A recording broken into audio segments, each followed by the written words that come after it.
Okay, Hare Krishna. So we are already live on YouTube.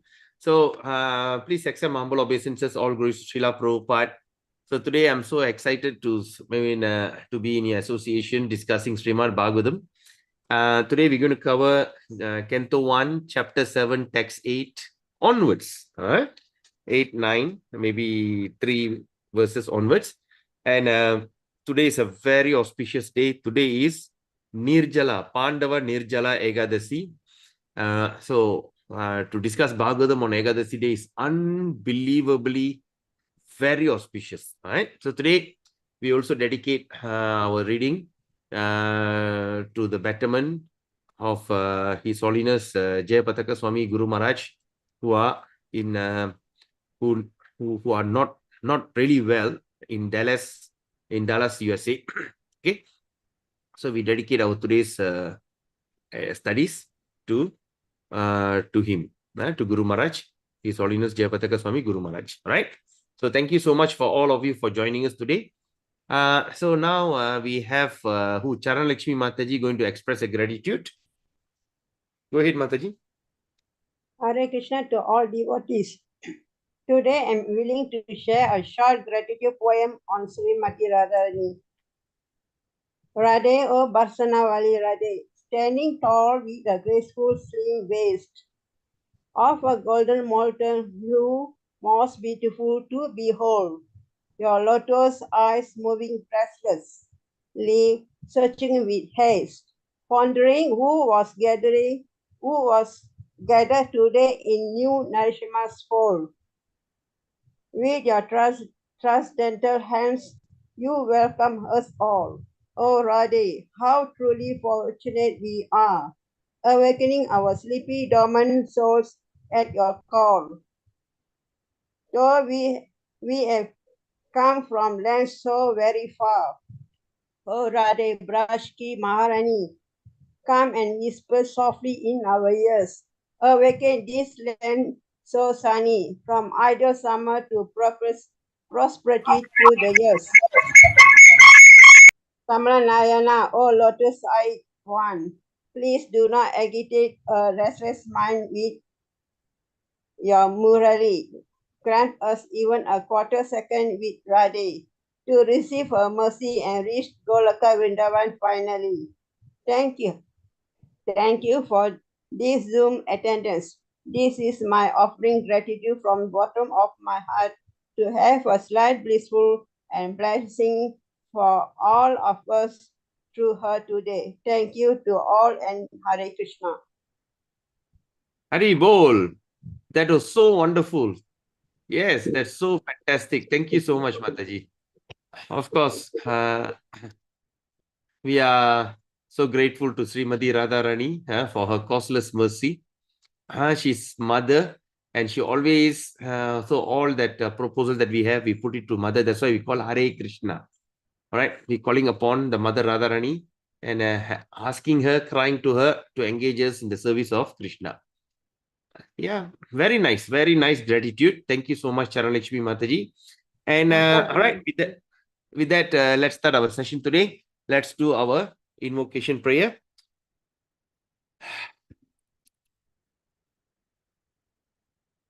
Om Ajnanatimirandasya Jnananjana Shalakaya Chakshurunmilitam Yena Tasmai Sri Guruve Namaha. Sri Chaitanya Manobhistam Stapidam Yena Bhutale Swayam Rupa Karamayam Dadati Swaprantikam. Vandeham Sri Guru Sri Uttapadakamalam Sri Gurun Vaishnamscha Sri Rupam Sagrajadam Sahagana Raghunathan Vidam Tam Sajivam Satvaitam Savaduta Parijana Saitam Krishna Chaitanya Devam Sri Radha Krishna Padan Sahagana Lalita Sri Vishakan Vidam Cha Nama Om Vishnu Padaya Krishna Prishtaya Bhutale Srimadi Bhakti Vedanta Swami Niti Namine Namaste Saraswati Deve Gauravani Pracharine Nirvishesha Shunyavadi Pasachari Sarine Nama Om Vishnu Padaya Krishna Prishtaya Bhutale Srimadi Bhakti Siddhanta Saraswati Namine Shri Varshabhanavi Devi Daitaye Kripabdaye Krishna Sambandha Vikranadaine Prabhuve Namaha Madhuryo Jala Premadya Sri Upanuga Bhakti Shri Gaurakarna Shakti Vigrahaya Namaste Namaste Gauravani Shri Murtai Dinatarini Rupanuga Viruddha Pasiddhanta Dvantarini Nama Gaura Kishoraya Sakshat Vairagya Murtaye Vipralambara Sambodhe Padambujayate Namaha. Namo Bhakti Vinodaya Sachidananda Namine Gaura Shakti Surupai Ruparuga Varayate. Gaura Virbhava Bhumestum Nirasa Sajana Priya Vaishnava Saruvama Sri Jagannathayate Namaha Vancha Kalpatarubhescha Kripa Sindhubhyevacha Paditanam Pavinebhyo Vaishnavebhayo Namo Namaha. Om Mahavadanyaya Krishna Prema Pradayate Krishnaya Krishna Chaitanya Namine Gaurati Namaha. पंचतत्त्वात्मकं कृष्णं भक्तरूपस्वरूपकं भक्तवदारं भक्ताख्यं नमामि भक्तशक्तिकं हे कृष्ण करुणा सिंधु दीनबंधो जगत्पदे गोपेश गोपिका कांतराधा कांत नमस्तुते ताप्त कांचन गौरांगी राधे वृंदावनेश्वरी वृषभानुस्ते देवी प्रणमामि हरिप्रिये कृष्णाय वासुदेवाय देवकी नंदनाय च नंदगोपकुमाराय गोविंदाय नमो नमः.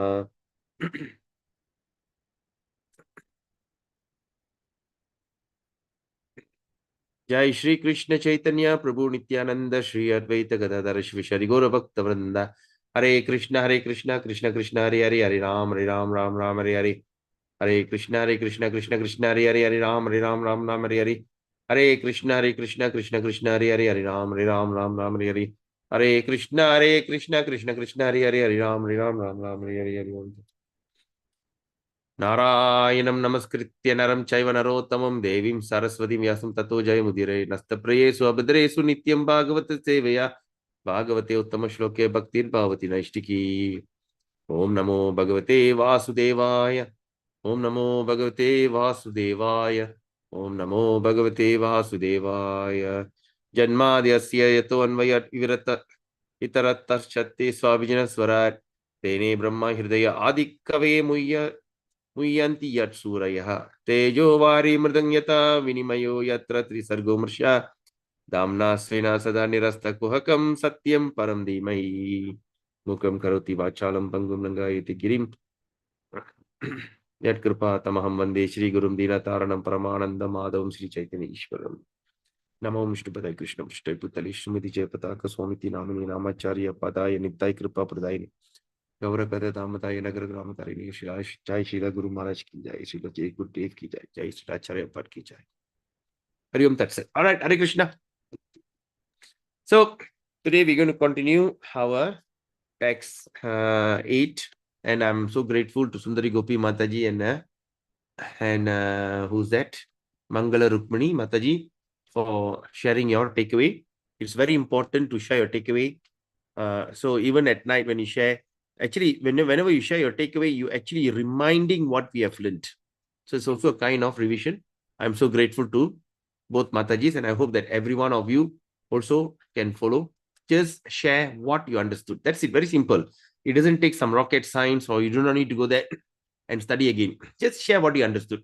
So by doing that, we will understand the subject even detail. Right? So today we're going to continue our discussion. Just give me a second. I'm supposed to change this. Right.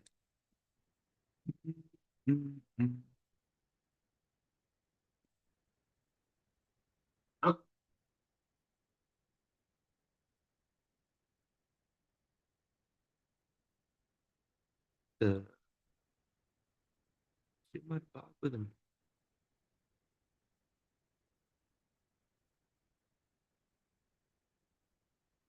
All right. So yesterday I shared yesterday in our teachers training, Bhagavatam teachers training. So it was such a interesting matter that the teacher Brashundar Prabhu was sharing. The best way to liberate our forefathers. One of it ways like today, fasting on Ekadasi. Or you go to what they call Gaya. Okay, like South Indians, we go to where Rameswaram. Right? There's another place also called Kashi. So these are the places they usually go. They do this kind of ritual to liberate the forefathers from any kind of condition. But sometimes we are not sure that whether we are doing the right thing or not. We are not sure whether the priest who are doing that ritual, is he chanting the mantra properly or not. Or sometimes they like to do some showmanship so they can get extra dakshina. Or the consciousness is right. So it takes 2%. Okay. Say like, for instance, when it's a big difference when you know what you're doing and you're instructed to do the thing. Example, okay, you know how to do achaman, achaman, and purification of your this thing. So when they tell you to do achaman, you understand. But imagine you go and give achaman to someone who doesn't know how to do it. When you give, immediately they drink. Hey, don't drink, don't drink. You must supposed to wash your hand. Oh, like that. Then after they touch the hair, touch your. After you do achaman, you shouldn't touch your hair, shouldn't touch your eyes, nose, all the dwara, all the holes. You should not touch. And you should not touch your leg. Huh? That's why they put the thing pavitra and they do yagya. Sometimes when you see in yagya time, they put the hand here, they put the hand on the hair, and that time they'll be like brushing the hair, and they'll be looking here and there. Sometimes the smoke will be very distinct, your eyes. So we don't know whether we're doing the right thing or not. Right? We are not sure, because that's why yagya is not recommended in Kali Yuga at all. It's not recommended at all. So then what is the thing? So according yesterday in that from Skanda Purana, he was telling, but the time is I yawn. Yawning during class is not good. Even when you're having a live classes or this thing, when you yawn na terima kotavi, kotuvai, like that, you yawn. When you yawn, you will forget what you have learned. At that important moment you yawn, pop, the thing will like you'll miss it. Okay, because yawning means what? Lack of oxygen in your brain, and you're yawning to suck more oxygen to your this thing. So at that time, exactly at that moment, I yawn and I just miss the most important part. I just missed the thing. Anyway, I have to go back and listen to the recording and try to get that reference from Skanda Purana. In that Skanda Purana, it said, if anybody day in, day out, every single day, you read or study Srimad Bhagavatam, you read, you hear the lecture, or you recite, or you recite or listen to Srimad Bhagavatam every single day, day in, day out. The forefathers, even if they are still alive, see, sometimes like we know that our parents are sometimes not a devotee. Sometimes we see our husband or wife is not a devotee. Our children are not a devotee. Even that kind of situation, even extended family, your uncle and auntie, whoever that you so dear to you, even you might have not even know them. Whatever it is, everybody can achieve liberation. Or that means you do not need to take 12.5 million lifetime to get a human body. Say they are dead and gone. We're not sure in what body. I'm not sure what's my grandfather body have taken. I'm not sure whether my great grandfather is a dog or a pig now. Practical. I'm being very practical. Right? Because they all are so money minded. Money, money, money. I don't know whether they are pig or dog. But whatever things that we are doing today, it will affect them. They will give up that body of pig or dog or whatever body, and immediately they take a human form of life. They're given a second chance. That is how auspicious Srimad Bhagavatam. And of course, we also discuss about the story about Dundubi and Gokarna. So when Gokarna, even though he did the final rites at Gaya, didn't liberate the brother. He came back and saw the brother is still in a ghost form. He's in a ghost form. Not still, he's in a ghost form. And he was surprised. I did a prayer for you in Gaya. How come he's still in ghost? Because I've done so much of sin. I got so much of sinful. Even the purification in Gaya didn't work. Then after that, he went and prayed to Surya Narayana, and Lord Surya Narayana will come and tell, now you recite 7 days Bhagavatam. Every day you just read Bhagavatam for the departed. And after that, he sat and read the 7 days Srimad Bhagavatam. And then Vishnu Dutas came on his Vahana or the aeroplane, Garuda Airlines, flown by Garuda. He came, he took. Then after that, Gokarna said, hey, wait, choke. Hold on. When I was reciting Bhagavatam, the entire village was listening. You should bring a bigger plane so that you can take the entire village back to God. And say, no. Only Dundubi heard it very attentively. And all these people around did not hear attentively. They get the benefit, but they are not qualified. So even listening to Srimad Bhagavatam very attentively, it's very, very important and vital. Sometimes when you miss that class, doesn't matter. That's why we are offering a YouTube recording. Because last time I used to record in my Zoom, and always it takes up space and I need to like delete. So after that, ever since I discovered, I can upload, and even now you're having a live classes in Zoom, in YouTube. So you can anytime go back. Don't wait after 1 week, 2 weeks, because you'll definitely won't do it. Because after piling up a lot of videos, and suddenly you want to go. So immediately, like what I think I was talking to Krishna Kumari Mataji yesterday, she was telling. So every time that she listened, then everything, and before she go to bed, she will listen again and take down all the notes. After completing that, then only she go to bed. And that inspires me a lot, because we know that the effort that we are taking, it actually reaping good result. It is just not like another class because we are doing studies, because not sure when are we going to come back and read this thing again. So like that, right? So please make full use of it. And the Gita Bhagavatam Mahatmya,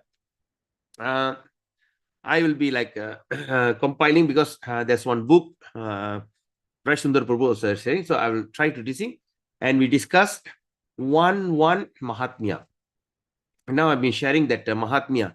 I discovered there's a place called that 365 days Mahatmya, the glories. Of course, Bhagavatam glory is unlimited. So sharing one by one. So I hope that you're reading all that Mahatmya, or the glories of Srimad Bhagavatam. With that meditation, today we start our today's session. Okay, so how come it went back to this? Oh my God. First canto. Oh lama.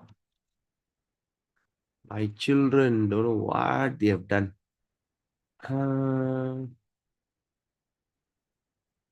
Canto 5.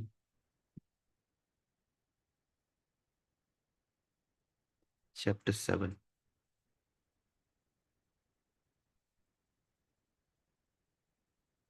Chapter 6. All right, chapter 7. We are in the text 8. It is too small, right, Prabhus and mothers? Is that okay? This is better. Yeah. All right, okay. Okay, so chapter 8.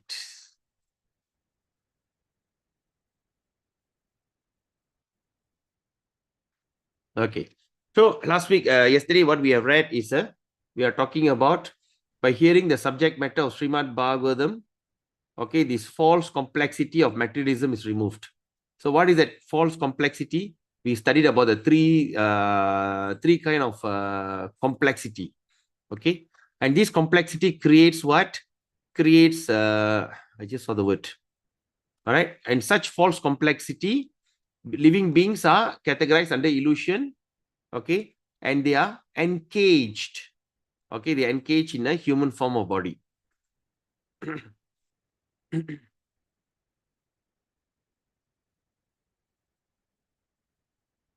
Okay. And also they said about getting free from the three material pangs. And what are they? All right. What are the words? We studied yesterday. Shoka, Sogam, lamentation, Moha, illusion, Baya, fearfulness. Sogangal, Moham, Bayam. Right? So these three kind of things is a free, they say called three material pangs. Okay. So we had a very nice discussion. And today we're going to start text 8. Sa Sanghitam Bhagavatim Kritva Nukramya Chatmajam Shukam Adhyapayamasa Nivirti Nirattam Munihi Sa Sanghitam Sa Sanghitam Bhagavatim Kritva Nukramya Chatmajam Shukam Adhyapayamasu Nivirti Nirattam Munihi Sa Sanghitam Bhagavatim Kritvanu Kramya Cha Majam Shukam adhyapayamasu nivirti niratam munihi sa sanghitam bhagavatim kritvanu chatmajam Shukam adhyapayamasu nivirti niratam munihi. Okay, please recite the verse. Prabhu, shall I? Go ahead, Mataji. Sasamhitam Bhagavatim Kritvanukramya Chatmajam Chatmajam. Chatmajam Sukkam Adyapayamasha Payamas. Yama Asha Nirviti Niratam Muni. No, Niratam, not Niratam. Niratam Munihi. Nirviti Niratam Muni. Okay, now what do you do? Take a deep breath and chant again. Samhitam Bhagavatim Tattvanukaramya Chatmakam Sukkam Adya Apayam Acha Nirvati Niratam Muni. Yes. So what do you do when you read the verse, as I said yesterday, just look at the top. All right? Okay. You just look at the top. When you're going to look at the word, you're going to get confused. Just look at the top, and you know what? It's so surprising. I don't know how it happens. It's a mystery. You can just get the word and the flow and the raga very nicely. All right? Okay, All thank right. you. Okay, Mataji. Okay, next. Hare Krishna, I try, Prabhu. Yes, go ahead. Sa samhidam bhagavadim krutva nukramya satmajam Yes. sukam atyabhayam asa nivrutti niradam muni. Yes, nice. Very nice. தமிழ்ல ஒரு வகை தான் ஒரு style தான் ஆனா I still don't understand why Tamil they don't recognize this word M on top. Bhagavating. But தமிழ்ல என்ன போட்டிருக்கு பகவத்திம் பிரபு Bhagavadim, team. இது இந்த மாதிரி தானே இம் Bhagavadim, the T, not team. T எழுதுறாங்க. பகவதீம் இந்த டீ இருக்குல்ல பகவதீம்னு சொல்லுவோம். இது வந்து tea, another T, the longer T. ஓ பகவதி பாகவதீம் அப்படின்னா இந்த வார்த்தையோட நின்றுது. பாகவதீம் சா சங்கீதா பகவதி இந்த வார்த்தையோட நின்றுது. இம் கடைசியில இம் வராது. இல்ல. Okay, now I understand. Okay. Actually, I got a Tamil Bhagavatam. I have to go and look at it. Okay. So it ends with this word Bhagavati. So ஈனா அந்த கடைசியில இம்மனா வந்துட்டு மூக்குல இருந்து வரும். ஈ Bhagavathi. Right. Okay. Thank you. Understood. All right. Okay. Hare Krishna. Okay, next. Who's next? Sanghitam Bhagavatim Kritva Nukramya Chatmajam Shukam Adhyapaya Masa Nivirti Niratang Munihi. Very nice. Hare Krishna. Mangala Rukmini Mataji. Hare Krishna. Hare Krishna. Tasamhitam Bhagavatin Kritva Nukramya Chatmajam Adhyapayamasa Nirvirti Niratam Muni. Niratam. Nivirti Niratam, not Nivirti Niratam. Nivirti Niratam Muni. Niratam Muni. Nivirti Niratam. Nirvirti Niratam Muni. Okay, good. Just give me a second.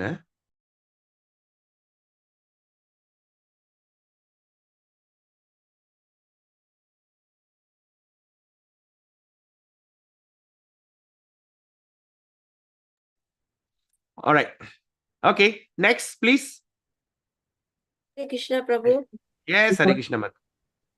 Sasamhitam Bhagavatim Krutva Nugramya Chatmajam Sukham Payam Aspayamasa Nivritti Nirattam Munihi.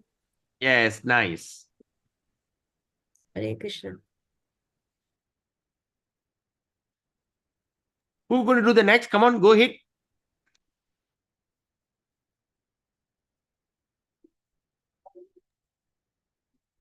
आसाहिं तं भागवतं कृत्वानुकृम्य छद्मास्यं दुःखम् अत्यापायामास निवृत्तिनिरतं मुनिः. हरे Krishna.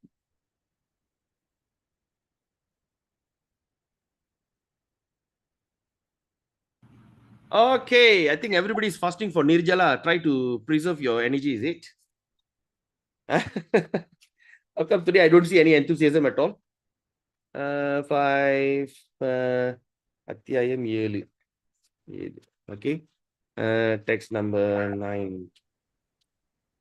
Text number. Yes, Mataji, Hare Krishna. Krishna Prabhu. Go ahead, Mataji. Sa samhitam bhagavatim kritvanu chatmajam sukam adyapayamasa nivritti niratam munehi. Nivritti. Niratam Nirattam. munihi. Nirattam Muni. All right. Okay. ஆனா இந்த வார்த்தை நிரத்தம் வந்து இம்மனா வந்திருக்கு Tamil Bhagavatam. Okay, anyway, no problem. All right, so thank you. Sa Sanghitam Bhagavatim Kritva Nukramya Chatmajam Shukam Adhyapayamasa Nivirti Niratam Munihi. Sa, that Sanghita, where is it? Sanghita, Vedic literature. Okay, so Bhagavatim, in relation with the personality of Godhead, Kritva, having done Anukramya by correction and repetition, Cha and Atmajam, his own son, Shukam, Shukadev Goswami, Adhyapayamasa, thought, Nivritti, path of self-realization, Nirattam, engaged, Munihi, the sage. Please read the translation. Prabhu, I go ahead, Prabhu. Hare Krishna.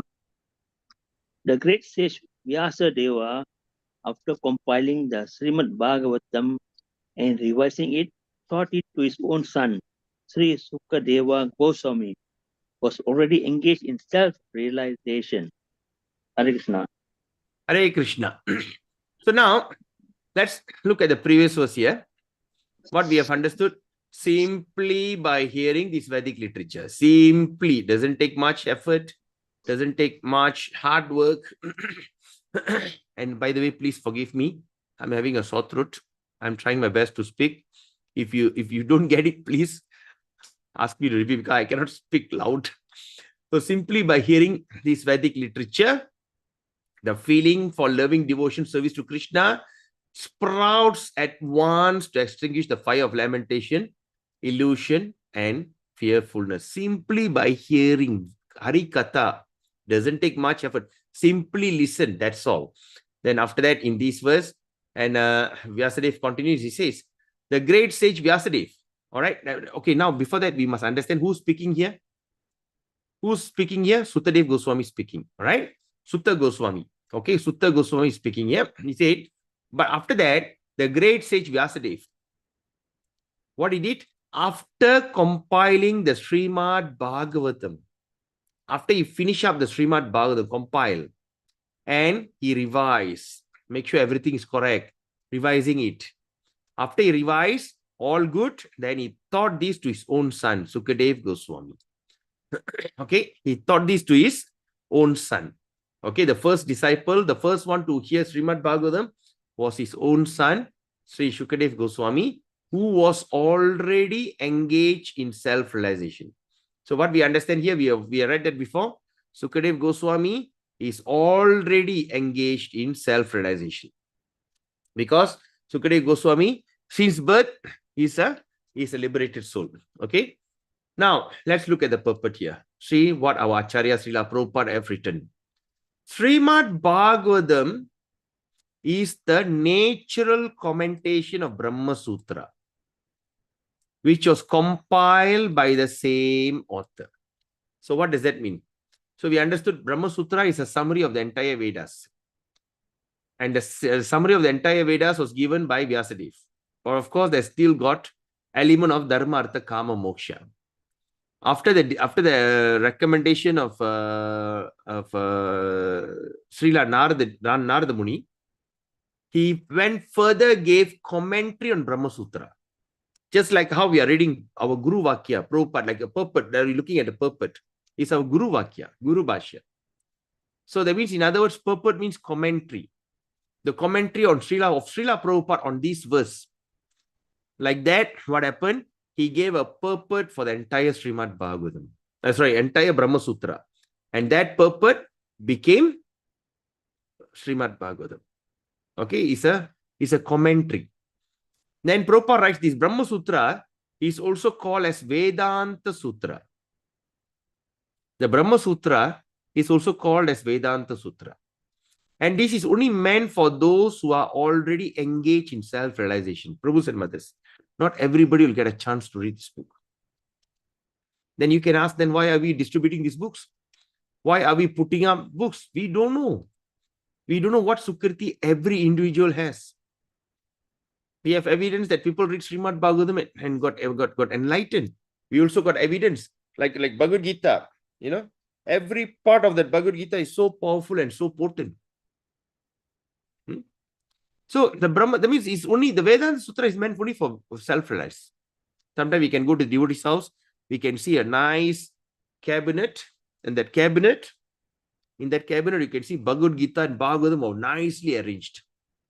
Every year, Deepavali, when they do the what they call spring cleaning, the full cleaning, they take up, they clean nicely, and they put it back. They only touch the book once a year. Right? They don't even open and want to see what is inside. Because it not to say they don't want. Krishna still have not revealed himself to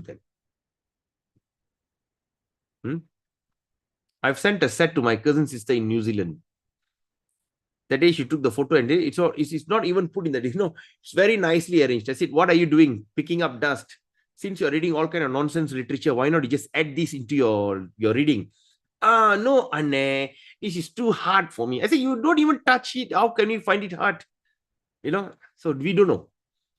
But when the Bhagavatam goes into somebody's house, it shows that person has some, that means it's like the blessing is waiting for them.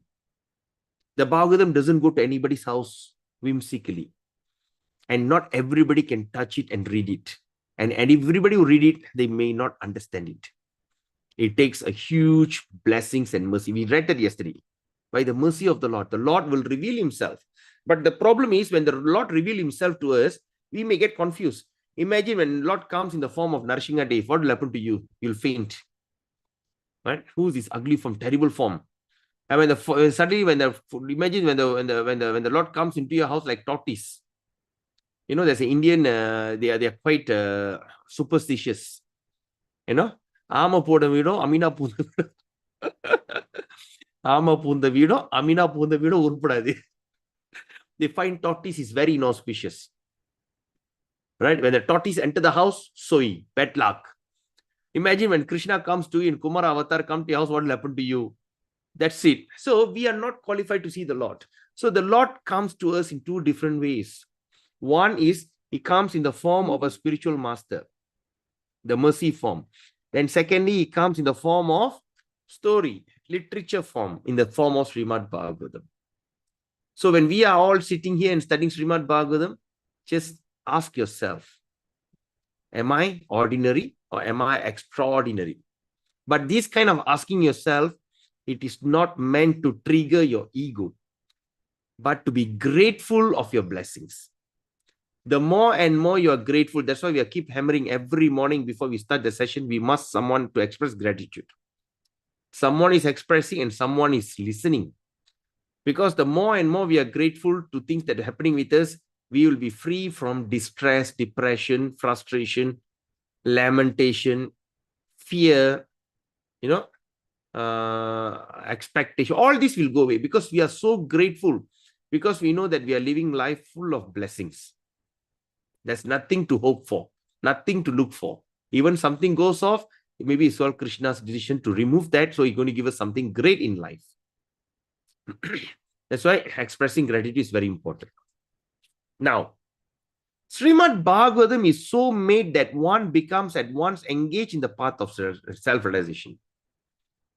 You can become at once, maybe sometimes like maybe you're forced upon, you heard upon, or maybe you get excited upon. Whatever reason that you are here, some or other you are here in this in the Srimad Bhagavatam.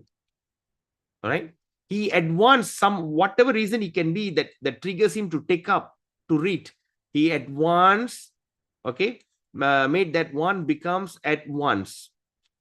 Okay, at that moment itself, he start to engage in the path of self-realization. And how? Simply by hearing the topics. Simple as that. It doesn't take some mumbo-jumbo meditation. Although it is specifically meant for the Paramahamsas. Yes, it is only meant for the Paramahamsas, or those who are totally engaged in self-realization. But this Bhagavatam also works into the depth of the heart, those who may be worldly men.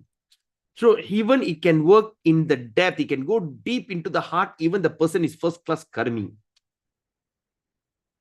Okay, it helps, it serves the Paramahamsas, or the pure souls, Paramahamsa, the perfect person. At the same time, it also goes in deep into the heart of these worldly kind of people. Now, Prabhupada writes here, now let's pay attention to this, all right?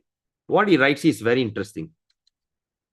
He said, worldly men are all engaged in sense gratification. That's all. The worldly men, their main duty is to satisfy the senses.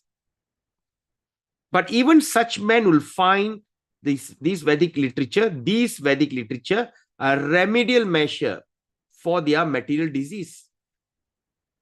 Satyanarayan Prabhu, yes, Prabhu, you raised your hand.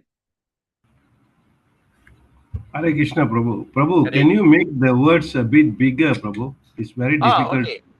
Oh, okay. Thank you for saying that. Thank you, Because Prabhu. just Mataji said, okay. Is it okay? Is this okay, Prabhu? Is it big enough? Okay, Prabhu. Okay. Or this is the biggest, I think. This I can go bigger. no, just now it's okay, Prabhu. Just now, okay, huh? Is that okay? It's okay, Prabhu. Okay. No, let me try, because we have some elderly people here. But this is too big, is it? It's nice, Prabhu. It's just nice. Or this is okay. This nice, huh? All right, okay. Thank you, Prabhu. Now what you say is, but that means it's a remedial measure for their material disease. The material disease. So any time that you try to satisfy your eyes, just like this, you watch too much of screen, you are in too much of screen time, your eyes will spoil, you have to wear glasses.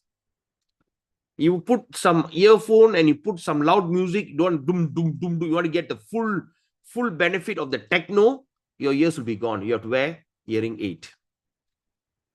You want to satisfy your tongue, eat anything that flies, anything that swims, anything that crawls, anything that, whatever, all the kind of living entity, end up getting cancer, stroke, cholesterol. All right. If you think that you want to satisfy your skin, how you satisfy the skin is by the sense of touch, that is sexual.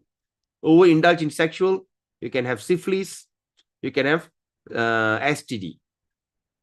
Okay, STD, or you can even end up losing your energy and all. There's a lot of effects. So every time that you think you want to send, because in this world, everyone are engaged only in sense gratification. And this sense gratification, one day they'll get fed up with it. They get so fed up with it and they can't give up, but they cannot. It become a disease. It's become a kind of disease, noi. But they find that only this kind of Bhagavatam can be the remedial measure to that kind of disease. So now, what Prabhupada writes here, so Sukadev Goswami was a liberated soul from a very beginning, in his birth, very beginning. And his father taught him Srimad Bhagavatam. Among mundane scholars means the ordinary scholars, PhDs, or some Mayavadi, Tattvavadi, Brahmavadi, or doesn't matter. All these are considered under the mundane category. Among the mundane scholars, there is some diversity in opinion. Okay, to the date of compilation of Srimad Bhagavatam. They are sitting there and they are asking when the Srimad Bhagavatam was compiled. Who compiled it? Why? There are some argument. But what Prabhupada writes here, it is however certain from this text that Bhagavatam was that it was compiled before the disappearance of King Parikshit. Now we try to understand that. But it's not that the Bhagavatam was created at that moment where King Parikshit was there, need to hear the story. It created even before, or it's compiled even before the King Parikshit was disappeared, before he leaves the body, before he dies. So now what we can understand here, please pay attention to this. All right. So now, okay, let me change the color. So because I need to make the point straight. So it was compiled before disappearance of Parikshit and after the departure of Krishna. You got it? So in between, after Krishna left, Bhagavatam was compiled, and that compilation is happened before King Parikshit dies. Are you all with me, Prabhus and Mothers? Yes, Prabhu. Okay. If you don't get it, stop me. All right. So now when Maharaj Parikshit was ruling the world as the king of Bharat Varsha, he chastised the personality of Kali. All right. The Kali Yuga personified was there, appeared there. So according to the revealed scripture, what according, that means by referring to the some Vedas, then also to astrological calculation. Okay. The age of Kali is in its 5,000th year. How you can know? If you go to your, if you have written astrology, all right, if you have written astrology, if you've got a book, you can open the book. You can open your astrological book and see the first phrase. Kali Yuga Varse. Okay, you are in which Kali Yuga Varsa? Say like now 5,500 something, say 5,000 plus years. So after the Kali Yuga appeared on 5,378th day, on 5,378th year, on the month of Panguni, in Sukla Paksha, Dwadashi Tidhi, in English calculation, say like today's what day? Okay, on the 26th of June, 2026, this child has taken birth. It starts the phrase that way. I'm not sure how they're doing it now. But in those days, I remember because I've got that book was written, but 48 years ago. So in that book, it starts like this. On these 5,000 plus year after the advent of Kali Yuga, on the month of on that month, that 60 in Vedic calculation every year got a name. Every year, like in English we don't have name. Happy 2026, that's all. Like Chinese we have name, like horse here, monkey here, like that. So but in Sanskrit there's a thing. Okay, okay, I can't remember. All right. So whatever the name, on this day, on that particular tidhi, that day, on the English calculation on this day, that person has taken his birth. Then the second phrase, he has taken birth under what rasi, what nakshatra, and what lakna. Then they will open the chart and they start to draw what is the setting on his birth. All right, on his birth time, all the things are sitting, this is it. And after that only they start to predict. You understand? So that's why the astrological calculation is very, very important.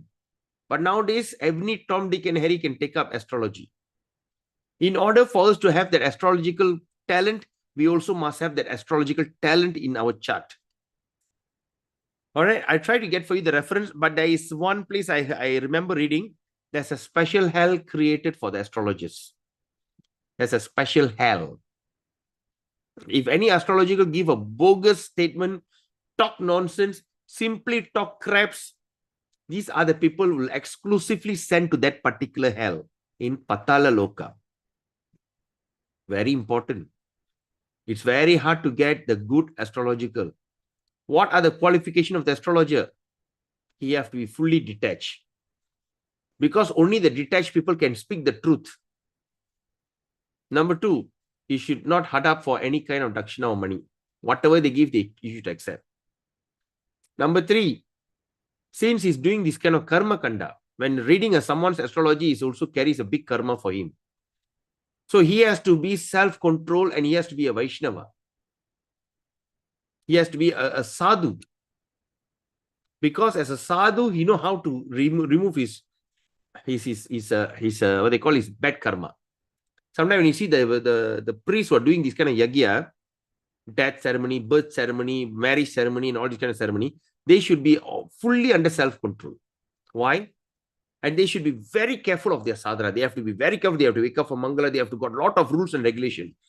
Because they accept that karma, by doing that, the karma will be removed. If not, the karma will start to accumulate and they're asking for trouble. Right? But nowadays, it's not like that. I know an astrologer in Johor, and that guy eat meat. I told him, how can you do that? He said, no, astrological is a talent only. It's just like a job. It's nothing to do with eating meat or no, these kind of things. Now I heard he's in the hospital. It's not well. So anyway, so that's the thing. So it is mentioned in that revealed scripture like astrological calculation. Okay, then 5,000th year. Of course, when Prabhupada writes is 5,000 plus years. Therefore, Srimad Bhagavatam was compiled not less than 5,000 years ago. It is not less than 5,000. After the Krishna left, Kali Yuga starts, the thing is compiled.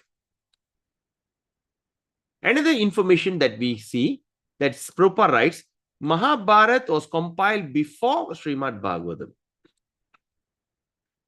Okay? How can we understand that? Can anyone think, how can that be? I don't know whether you can capture the fine point before. And the Puranas were also compiled before Mahabharata. Can anyone guess where is that evidence but that Mahabharata was compiled before Srimad Bhagavatam? On the conversation of Narada and Vyasa. Very good, Prabhu. Fantastic. Fantastic. Yes, in that conversation, Narada, Vyasadeva will be telling, I have compiled the Puranas, the Bhagavata, and even I wrote Mahabharata for the less intelligent people. So Mahabharata is for the less intelligent people. So as we devotees studying Srimad Bhagavatam, Mahabharata is not necessary anymore. Right? But still I'm not happy. So now we understand. So what Prabhupada writes here, Mahabharata was compiled before Srimad Bhagavatam and the Puranas were compiled before Mahabharata. Because before that, the Puranas. So it's an estimation of the date of the compilation of the different Vedic literatures. So now the synopsis of Srimad Bhagavatam was given before the detailed description under the instruction of Narada. The synopsis of Srimad Bhagavatam was given before the detailed description. Srimad Bhagavatam is a science. What Prabhupada writes here? That Srimad Bhagavatam is the science for following the path of Nivritti Marga. What is that? Nivritti Marga is something was condemned by Narada Muni. So that is the natural inclination for all conditioned soul. Because the Nivritti Marga is what? That the Nivritti means fulfilling. Nivritti agarde. Materially motivated. Because that's a natural inclination for the soul. But then the theme of Srimad Bhagavatam is the cure of the materialistic disease, nivritti marga of the human being, or secondly, stopping completely the pangs of material existence. Any questions?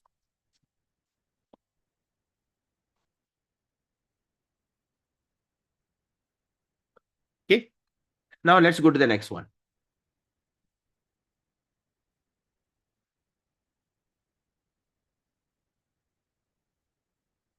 Shaunaka vacha savai nivirti nirata sarvatropekshako munihi kashyava brhatim etam atma rama samabhyasat. Okay. Okay. Saunaka vacha. Sri Shaunaka asked, Sa, he, way, of course, nivirti, on the path of self-realization, nirata, always engaged, sarvatra, in every respect, upekshata, different, munihi, sage, kashya, for what reason, va, or brhatim, vast, etam, this, atmarama, one is pleased himself, sambhyasat, undergo the studies. Translation, please.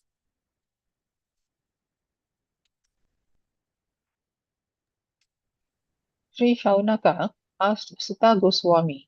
Sri Sukadeva Goswami was already on the path of self-realization, and thus he was pleased with his own self. So why did he take the trouble to undergo the study of such a vast literature? Hare Krishna. Thank you. So now Saunaka Rishi, after that, asked a question to Sutta Goswami. Just now Sutta Goswami is speaking. Now Saunaka question is, yes, the discourses. He said, Sri Sukadeva Goswami was already on the path of self-realization. He's already achieved the highest level. And he was pleased with his own self. Now the question is, why did he take the trouble to undergo the study of such a vast literature? When a person actually achieves higher success, why does the person has need to go back and read that vast literature? Okay, so this one we go it fast because the next verse is going to be very important. For the people in general, the highest perfection of life is to cease from material activities. Okay, the highest perfection of life for the materialistic people, it is, general people, is to stay away from material activity and fixed on the path of self-realization. So for them, that's the ultimate goal. Those who take pleasure in sense enjoyment or those who are fixed in material bodily welfare work is called karmi. Who are the people called karmi? Those people who take pleasure in sense enjoyment or take pleasure who are fixed in material bodily welfare. Okay, these are the people who are known karmi. Now Prabhupada writes an important statement. He says, out of those thousands and millions of such karmis, only one may become Atma-rama. That is by self-realization. Atma means self, Rama means take pleasure. That's why the Maha Mantra we chant, Hare Rama, Hare Rama. Rama means what? The reservoir of pleasure. Right? So Atma Rama means self-satisfied or self-pleasured. So everyone is searching after highest pleasure. But the standard of pleasure of one may be different from the standard of another. Your pleasure and my pleasure can be very different. Right? Therefore, the standard pleasure enjoyed by the karmis is different from the Atma Rama. So the karmis is also enjoying life and Atma Rama also enjoying, but Atma Rama, their enjoyment is totally different. The Atma Ramas are completely indifferent to material enjoyment in every respect. They are away, they are not into that. So Srila Sukadeva Goswami had already attained that stage. And still he is attracted to undergo the trouble of studying the great Bhagavatam literature. So then what Prabhupada writes? He making a point. That means that Srimad Bhagavatam is postgraduate study. Even for the Atma Rama who have surpassed all studies of Vedic knowledge. So Srimad Bhagavatam postgraduate study even for the liberated people. So again, I'm requesting all Prabhus and mothers who have assembled here, and even those who are listening online, YouTube, even you can put a comment in the YouTube thing. It's a postgraduate study. It is not an ordinary studies. But Prabhupada, by the mercy of Prabhupada, now we got it in English, so anybody can read it. So now we are studying like a postgraduate, we are studying like a thesis, right? So I hope that you take this opportunity every day, make full use of these studies. Try to reflect 1 or 2 points. You don't need to write a big article or essay. Make a point. Okay, these and that. So when you can make a point, that means we understand. So let's not waste this opportunity. Every time we finish this verse, go deeper into that verse and meditate on the verse the whole day. Until the next day comes, then we start again to the next one. Like that, we can fully utilize the studies of the Vedas. Now we are coming to the text 10. This is the most important verse. And this text was spoken by Sutta Goswami 61 times. And 18 times Sarvabhauma spoke to Lord Chaitanya. And Lord Chaitanya explained 18 times. So this is a very important verse. And I hope to finish up this entire thing. Okay, it's going to be around 2 pages. So since today is Nirjala Ekadasi, so we take a little longer time to finish up this. The verse 10 is because in verse 10 it's amazing. All right, so now it's 10:30, so let's take a short 2 minutes break, then we continue. Okay, and this verse I want everyone to recite. It's very important. It's very important verse. Okay, Hare Krishna. Just take a 2 minutes break.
Hare Krishna.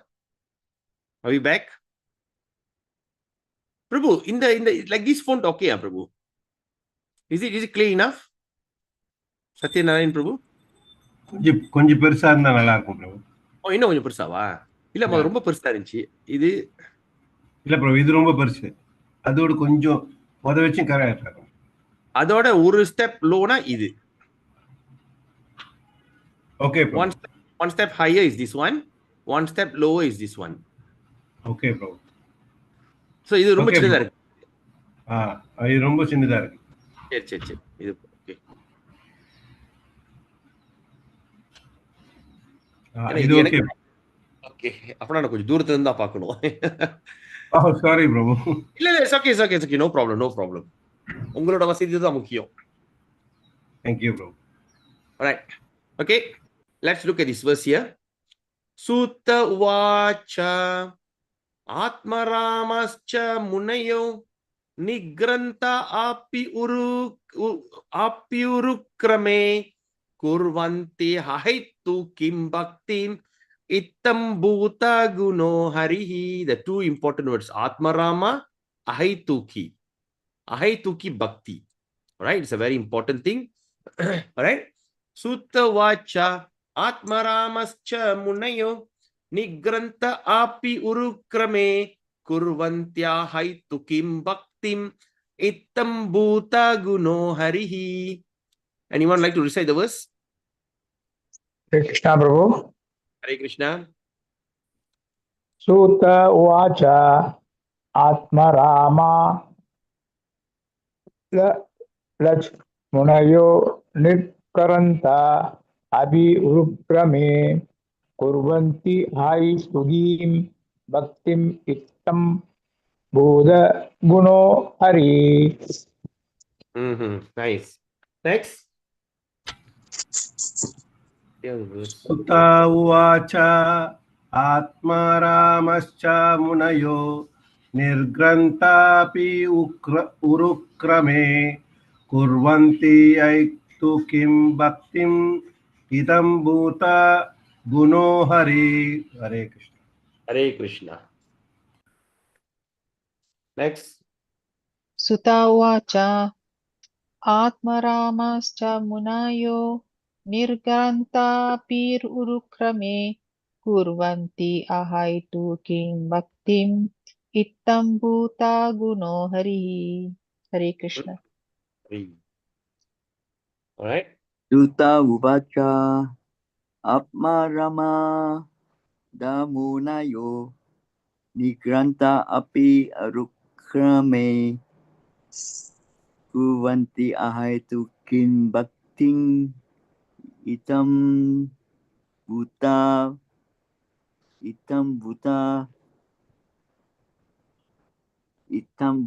guno harihi. No hurry. All right. All right.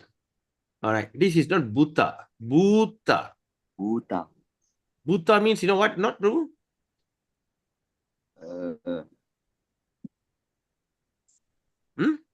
Bhuta You know is what? a material element. That is one. But another meaning of Bhuta is what? Ghost. Booth. Ghost. Oh, okay. So the pronunciation is important. All right. Bhuta. Right? Prabhu, may I recite once? Yes. Go ahead, Prabhu. Sutta uvacha Atmaramacha munayo nirgranta api urukrame kurvanti ahaitu kim bhaktim itam bhuta guna hari. Very nice, Prabhu. Kaushika Prabhu. Wow. Hari bol. I didn't know that you have a very nice talent of reciting Sanskrit very nicely. No. So next round, you have to be the first one to recite. Be the active participant reciting. Very nice, very nice. Okay. So, Sutta Vacha Atmaramascha Munayo Nigrantapi Urukrame Kurvantya Haitu Kim Bhaktim Ittam Bhuta Guno Harihi. Sutta Vacha. Sutta Goswami said, Atma Rama, those who take pleasure in Atma, generally spirit self. Cha also. All right. So we must understand, Atma Rama means the one who take generally spirit self. All right. Not the bodily. Cha also. Munaya, sages, Nigrantaha, freed from all bondage. Api, in spite of. Urukrame, unto the great adventurer. Kurvanti, do. Ahaitukim, unalloyed. Bhaktim, devotional service. Ittam Bhuta, such wonderful guna, qualities, Hari, of the Lord. Translation, please. Prabhu, go ahead, Prabhu. Yes. All different varieties of Atma Ramas, those who take pleasure in Atma or spirit self, especially those established on the path of self-realization, though freed from all kinds of material bondage, desire to render unalloyed devotional service unto the personality of Godhead. This means that the Lord possesses transcendental qualities and therefore can attract everyone, including liberated souls. Hare Krishna. Wonderful. Thank you, Prabhu. Very nice. All different varieties of Atma Ramas. Okay. So now Atma Rama means those who take pleasure in Atma or the spirit self. There are all different varieties. And all these are established, okay? All these, especially those who are established on the path of self-realization. Like Dharma, what do you call, like a Brahman realization, Paramatma realization, Bhagavan realization. In every of these, there's Atma Rama. If there's no Atma Rama, you wouldn't be excited about even Brahman realization. That means taking pleasure. Even you say God has no form, you're taking pleasure in that understanding. So that's why Prabhupada writes all varieties. Okay? And all of these are especially established those who in the path of self-realization. Right? Though they are freed from all kinds of material bondage, even though they are freed from all kind of binding, they are renounced, but still they desire to render unalloyed devotional service unto the personality of Godhead. Ahaituki bhakti. Unalloyed devotional service unto the personality. So what does this means? This means that the Lord possesses transcendental qualities and therefore he can attract everyone, including the liberated souls. Okay, let's go through the purport thoroughly. First, Lord Chaitanya Mahaprabhu explained this Atma Rama shloka very vividly before his chief devotees, Sanatan Goswami. Who did that? Chaitanya Mahaprabhu. So the word vividly means what? Clearly, right? Vividly means he's clearly explained the word Atma Rama to his chief devotee. Okay, then, and what he did? So Sri Chaitanya Mahaprabhu points out 11 factors of this sloka. 7 factors. Okay, I just wanted to take this also as your takeaway. He points out 11 factors. Sorry, not 7, 11 factors. Okay, in this sloka. All right, I hope you can just write it somewhere, the 11 factors. Very important. Number one is Atma Rama. Number 2, Munaya. Number 3, Nigranta. Number 4, Api. Number 5, Cha. Number 6, Urukrama. Number 7, Kurvanti. Number 8 is Haitukim. Number 9 is Bhaktim. Number 10 is Ittam Bhuta Guna. Number 11 is Hari. And what is this? The verse lah. The verse just now. Okay, when we look at this verse as Atma Rama, second is Munaya, number 3. Okay, for instance, when you look at this verse here, all right, so what are the things you have taken? First, you have taken this, okay, so number 1, you have taken, okay, first you have taken the first point is Atma Rama. The second point you have taken as Munaya. Okay. And then the third point you have taken is Nirganta. And the fourth point you have taken Api. Then the fifth point, Cha, Urukrame. Also Urukrame. That's a Cha. Okay. You also have taken into consider Cha. Number 7, Kurvanti. Then Ahaituki. Then Bhakti.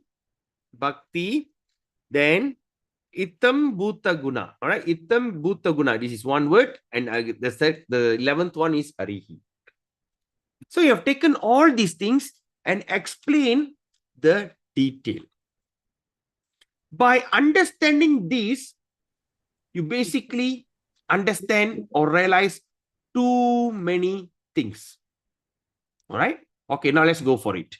Okay. Now see what are the things he said. Okay. 11 factors. Now we are talking about factors. What are the 11 factors? And that is going to be the elaborate explanation in this verse. Okay. Let's look at that. Number one. Number one. Prabhupada writes, according to Vishwa Prakasha Sanskrit Dictionary. Right? We are talking about the dictionary of the Sanskrit. Vishwa Prakasha. So since we are studying Bhagavatam, why not we get to know what is Vishwa Prakasha? So we know there's a Sanskrit dictionary which is very authentic, that you can also use it as a reference to understanding the Vedic verses. We have a dictionary just for normal daily speaking, but this is talking about dictionary to understand the Vedic verses. Wow. And what we call it? Vishwa Prakasha Sanskrit Dictionary. Okay. Number one, there are 7 synonyms for the word Atma Rama. So now what we are doing? We are taking the first point, Atma Rama. What is this? The first point, Atma Rama, we are taking in and explaining here. We are taking the first word, Atma Rama, and we are taking. So the word Atma Rama alone, it has 7, where is it? 7 synonyms. Wow. It has 7 synonyms in this one word, Atma Rama. What are they? Number 1, Brahman, which is called the absolute truth. Number 2, body. Number 3, mind. Number 4, endeavor. Number 5, endurance. Number 6, intelligence. And number 7 is personal habits. How many of you don't get what I'm saying? If you don't understand, you have all rights to raise your hand and say, I don't understand. ஒண்ணுமே புரியலையா? இப்ப சொன்னது எதுவுமே புரியல. ஆத்மராம பத்தி சொன்னது. நான் நினைச்சேன் ஏதோ கொஞ்சம் புரிஞ்சிருக்கு, மிச்சம் தெரியலன்னு சொல்லுவீங்கன்னு நினைச்சேன். ஆத்மராமனா செல்ஃப் சாட்டிஸ்ஃபைட், ஹாப்பியா இருப்பாங்க. ஓகே, இப்ப பாருங்க, நான் தமிழ்ல சொல்றேன். Okay, now Saki Mataji don't get what I'm saying. How about others? All right. Tarini Mataji, you don't understand. Yeah. Okay. Cherry. Okay, now let me explain again. Okay, Tarini Mataji and Saki Champakalata Mataji. Okay, I want both of you to unmute yourself and have a discussion. Okay, Prabhu. Okay, number 1, Atma Ramana enna artham? Those who take pleasure in Atma, that means spirit self. Suya inbathila வாழ்றவங்க. சரியா? அப்ப சைத்தன்ய மகாபிரபு என்ன செஞ்சிருக்காருன்னா, இந்த ஸ்லோகத்துல வந்து 11 அர்த்தங்களை கண்டுபிடிச்சிருக்காரு. 11 அர்த்தத்தை explain பண்ணிருக்காரு. So Lord Chaitanya explained 11 meanings from this verse. 11. So what is Atma Rama? Number 2 is Cha. Number 3 is Munaya. Granta, Nigranta, Api, Uru, Krame, Kurvanti, Ahai, Tukim, Bhaktim, Ittam, Bhuta, Guna, Hari. கணக்கு படி பாத்தீங்கன்னா 11 இருக்கு. Okay, Tarini Mataji, are you with me? Yeah. All right. Okay. அப்ப இதுல ஆத்திருக்கு. அப்ப வந்துட்டு என்ன ஆயிடுச்சுன்னா, இந்த இடத்துல வந்து யாரை பத்தி பேசுறாங்க? சைத்தன்ய மகாபிரபு பத்தி பேசுறாங்க. சைத்தன்ய மகாபிரபு இந்த ஸ்லோகத்தை 11ஆ பிரிஞ்சு ஒரு விஷயத்துக்கு ஒரு அர்த்தம் சொல்றாங்க. அர்த்தத்தை சொல்ல ஆரம்பிக்கிறது ஆத்மராமா என்ன, ஆத்மராமனா என்னன்னு முதல்ல சொல்ல ஆரம்பிக்கிறாங்க. Alright? So that means first he start to explain what is Atmarama. So இந்த Atmarama வந்துட்டு எதுல இருந்து சொல்றாருன்னா, okay, what is starting from? He is referring to this thing called Vishwa Prakasha Sanskrit Dictionary. இந்த ஆத்மாராமாக்கு அர்த்தத்தை வந்து விஸ்வ பிரகாஷ சமஸ்கிருத டிக்ஷனரியில எடுத்து பாக்குறாங்க என்ன இருக்குன்னு. புரிஞ்சிச்சா? அப்ப இந்த ஆத்மராமாக்கு 7 அர்த்தங்கள் இருக்கு, 7 synonyms. Okay. Okay, the Atmarama word got 7 synonyms, 7 different understanding. Number one is the first word. Okay, Atmarama, number one is Brahman. The first understanding of Atmarama is Brahman. The same Atmarama also can be understood as the body. The same Atmarama also can be understood as the mind, Manasu.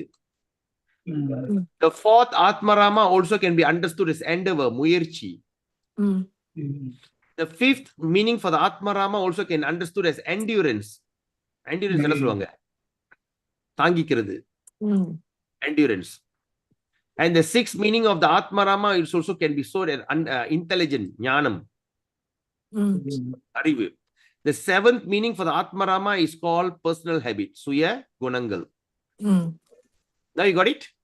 Okay, Prabhu. Tarani Mataji, you got it? Okay. என்னமோ கேட்க வந்தீங்க, யாரோ என்னமோ கேட்க வந்தீங்க. இப்ப இது பத்தி தான் நீங்க எக்ஸ்பிளைன் பண்ணிருக்கீங்க. அதாவது ஆத்மராமா வந்து இத ஏழா பிரிக்கிறாங்க. இப்ப ஒரு வார்த்தைக்கு எத்தனை அர்த்தங்கள் இப்ப பிரிக்கிறாங்க, அதுக்கப்புறம் தான் பதில் வரும். ஓகே பிரபு. ஓகே, தேங்க்ஸ் பிரபு. நல்லா முத ஆத்மராமா பத்தி பேசுறோம். சரியா? இப்ப அடுத்து போக போறீங்க. அடுத்தது கரெக்ட். அடுத்தது இப்ப ரெண்டாவது மீனிங் ஃபார் ஆத்மா, ரெண்டாவது இஸ் the word முனையா. இப்ப நம்ம முனையாவை பத்தி பேச போறோம். we going to speak on முனையா. Okay, Prabhu. The முனையா also divided into 7. What are they? Number one, those who are thoughtful. சிந்திக்கிறவர்கள். Number two, those who are grave and silent. Number three is ascetics. Ascetics na முனிவர்கள். Number four, the persistent, விடாமுயற்சி. Number 5, mendicant, தவ முனிவர்கள், தவம் எடுக்கிறவங்க, mendicant. Number 6 is sages, சாதுக்கள். Number 7 is saints. Saint என்ன ஞானியா? Saint. Saintly person. Saintly person. அப்ப இந்த word முனையா, இந்த முனையாக்கு 7 அர்த்தம் இருக்கு. Everyone follow me? Who don't get it? So every word that we see here got 7 different meaning. As Atmarama got 7 different meaning, now Munaya also got 7 different meaning.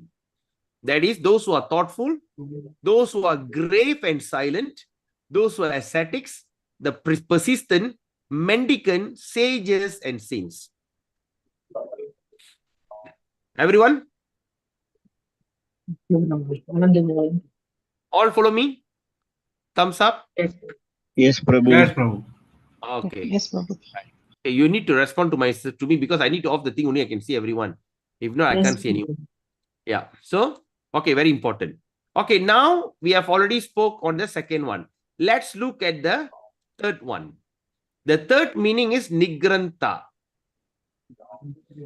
Nigranta got also ideas. It conveys the ideas of number one who is liberated from nations. What is nations means? Ignorance.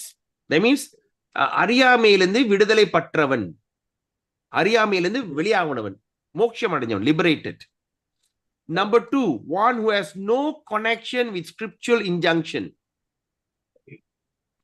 So that means, in other words, one who has no connection. I don't have any connection to any scripture. There's rules and regulation in the Shastra. You must do like, okay, today Pandava Nirjala Ekadasi. You must fast. You must not take water. You must, no, there's rules. But these are the people who have nothing to do with any rules. So who are the people who are like that? Those who is freed from the obligation of the rules and regulations mentioned in the revealed scripture. Like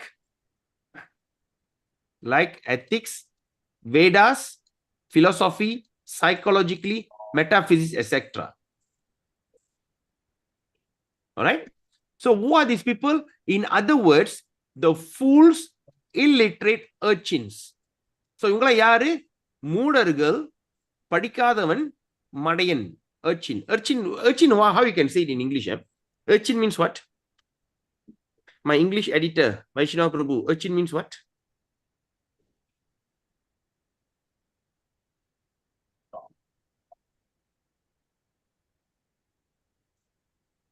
A beggar on the road, Prabhu. Huh? A beggar on the road. A mischievous or ragged child. The little urchin ran through the market causing trouble. Sea urchin. All right. A beggar, mischievous or ragged child. Okay. Porpuladonga. Okay. Or sadhana mulila sonna atangalis. All right. You understand? So Nigrantha means one who is liberated from nations. Ariyamelந்து vidudalai pattavanga. ரெண்டாவது மடையனுங்க. Like Prabhupada calls him a bum. Bum, yes, bum. Right? We have no connection with the regulative principle. Okay, now number 3, we talk about capitalist, Vyabari. Number 4, one who is penniless, Pichaikaran. Kaila kaasiladhavan. This is got 4 meanings. Okay, Nigrantha got 4 meaning. Right? Now what we are looking at, now we're going to look at Shabda Kosha dictionary. Just now we saw what dictionary? We look at Vishwa Prakasha dictionary. Now we are looking at Shabda Kosha dictionary. Shabdana வந்து என்னன்னா சப்தா. அந்த சப்தங்க அந்த ஒரு ராகத்துல என்ன அர்த்தம் இருக்கு? In every raga, what meaning? Shabda. Shabda means sound. So the meaning, that means the sound derived dictionary. Right? So in this dictionary, let's see what's mentioned. Affix ni is used in the sense of, all right, ni. What is ni? Let me see. So now we have talked about Munaya, Nirganta Dapun Api. All right, Nirganta. Okay. Now in this one, it says about affix. அதாவது affix என்னது சேர்த்து துணை எழுத்து. தமிழ்ல வந்து துணை எழுத்துன்னுவாங்க. சரியா? That means a combination word, affix. Fixing the word ni. When you fix the word ni in the word. All right? Pu. Okay, like for instance, pu. Okay, pu means flower. Ni means puni. That means fixing. The ni is fixing it pu. Are you all following me? You know what it means by affix ni? Is it adjective or adverb, Prabhu? Affix. Yeah, is it adjective or adverb? Adjective or adverb? Yeah. That's a good question. Adjective, adverb. I think it's adverb. Adjective means sentence. Adverb means sound. Yes or not? So adverb means working, karma. Okay. Adjective is like, you're very beautiful. But a very adjective. This is sound. Shabda. Sound. That means when the word affix, all right, like, in Sanskrit, sometimes, okay, like say, like, is it poya? There's a 2 different meaning, right? Poya. That means anger. Poya. That means it is a knuckle. Am I right? Am I saying the right thing? All right. Anyway, never mind. So, okay, now let's look at the affix ni. When there's a word ni is added, all right, what will happen? It creates like this. Number 1, certainty, accounting, building, forbiddance, and the word grantha is used in the sense of wealth, thesis, and vocabulary.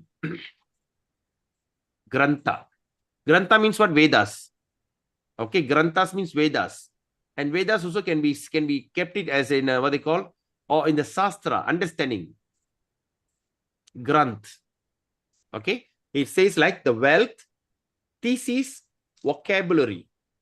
I think it's ni is vocabulary. Ni is vocabulary. That's what is in my mind. It's not coming out. Anyway, no. Come on, Krishna.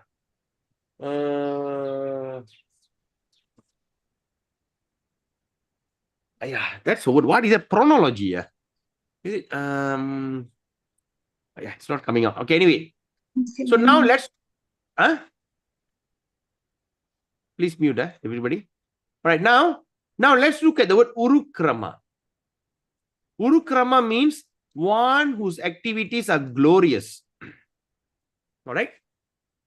Paratu padra செயல்கள். So now urukrama. So that means now uru, the one, then we break the word. And the வார்த்தையை ரெண்டா பிரிச்சா krama. Krama means what? Step. Step. படி. படிப்படியா போறது படி. ஆனா urukrama specifically indicates what? Lord's incarnation as Vamana. Because Vamana is taken 3 steps. Please mute, Prabhu. All right. Vamana is taken 3 steps. So krama means steps, padi. So now we are referring to Vamana who have taken the 3 steps. That first he's covered the whole universe by immeasurable steps, and Lord Vishnu, okay, steps. Okay, now the next one is Lord Vishnu is powerful and his activities are so glorious that he has created the spiritual world by his internal potency and the material world. Yeah. Yes, Chandra Govinda Prabhu.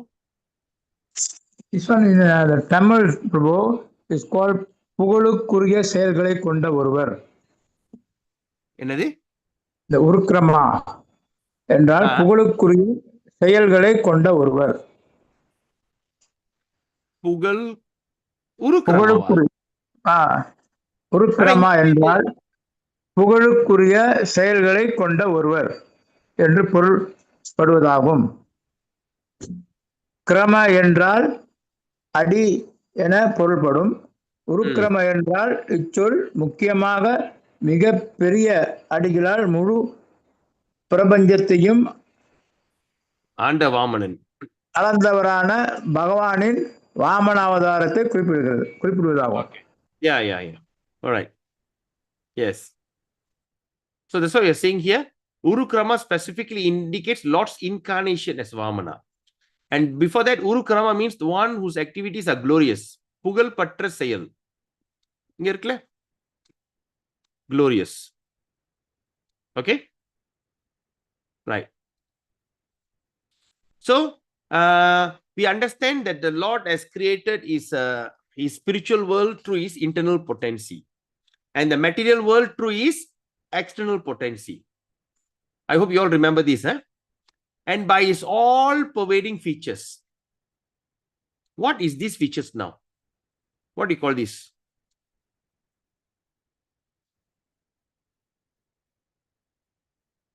What is this? That he is everywhere present as the supreme truth. Yes, Prabhu? Paramatma, Prabhu. All-pervading features. Specifically as a name. Vishnu. Vishnu, correct. The word Vishnu means all-pervading. He's in everywhere. He's even in the atom. All-pervading.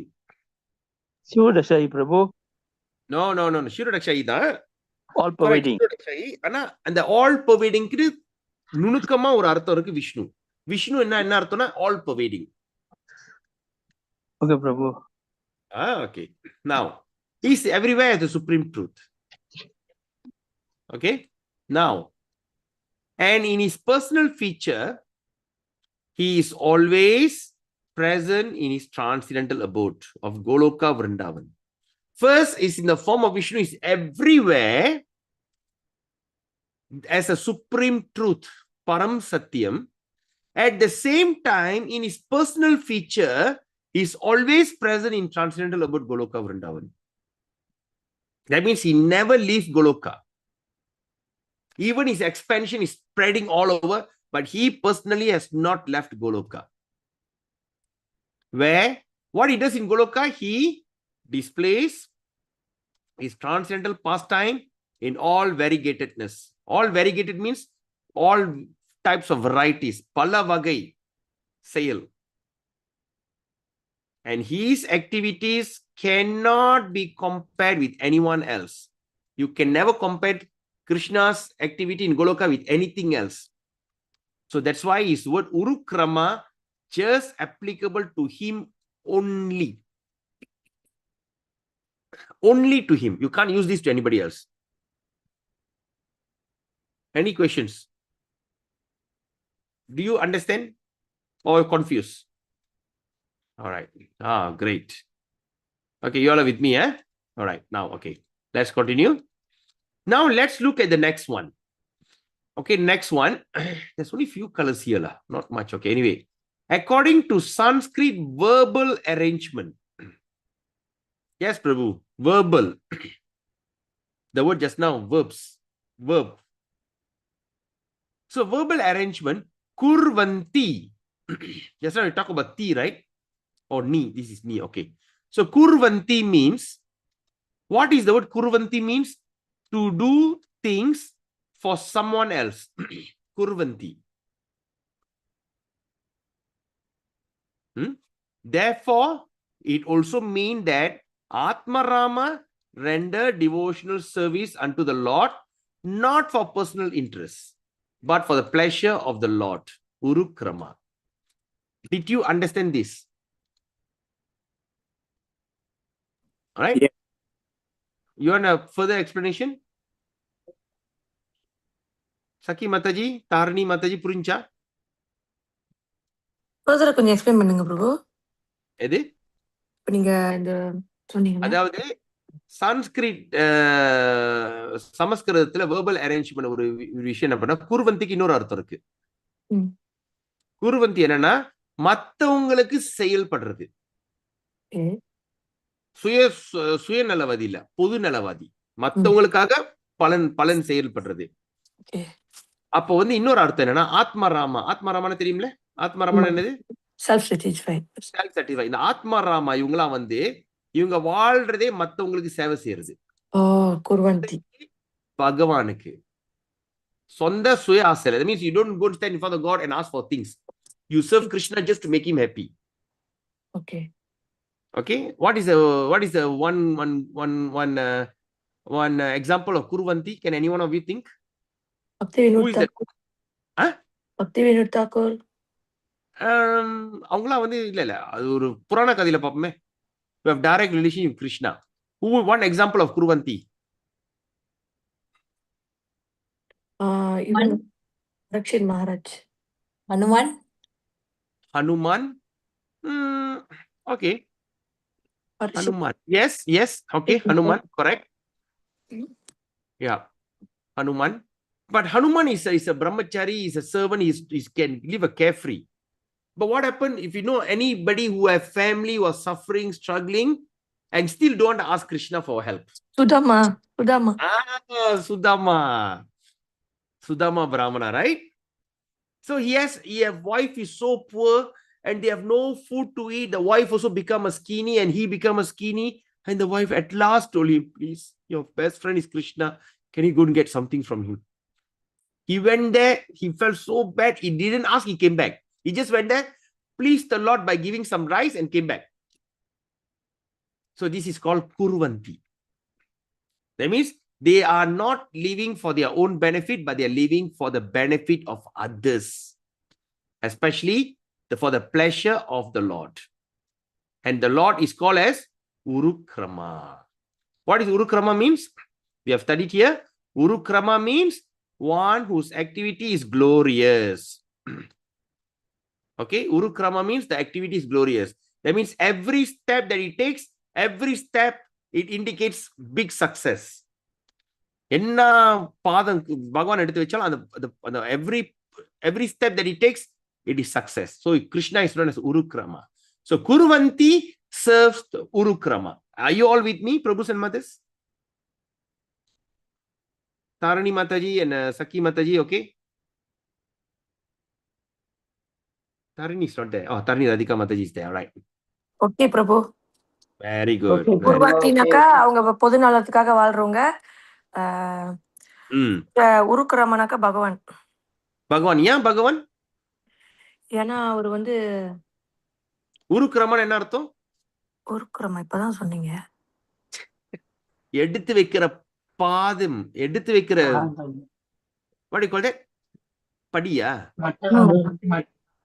எடுத்து வைக்கிற பாதையா? What do you call every step that you நடக்கும்போது என்ன செய்வோம்? கால் எடுத்து வைக்கிறோம். அடிமேல் அடி. அடிமேல் அடி இல்ல. எடுத்து வைக்கிற நடந்து போகும்போது என்ன பண்ணும்? ஒரு காலை தூக்கி இன்னொரு இடத்துல அது என்ன சொல்லுவாங்க தமிழ்ல? பாதையா? பாதையா? ஓகே, எடுத்து வைக்கிற பாதை எல்லாமே steps, Prabhu. எடுத்து வைக்கிற அடி. அடி, எடுத்து வைக்கிற எடுத்து அடி. வைக்கிற அடி. எடுத்து வைக்கிற அடி.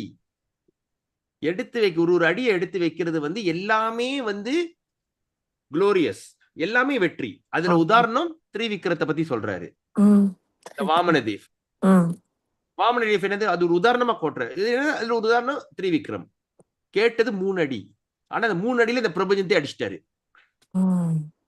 அது ஒரு உதாரணம். அப்ப குர்வந்தினா யாரு? சேவகன், எதிர்பார்க்காம செயல்படுறவன் குர்வந்தி. அவன் செய்யற சேவை உருக்கிரமனுக்கு. Wow. Okay. You got it? Yes, bro. Thanks. Everyone, huh? All right. Okay, இதெல்லாம் முடிச்சாச்சா? Now let's go to the next one. Let me just remove all these colors because it's quite confusing. All right. Okay. Now let's look at the next part.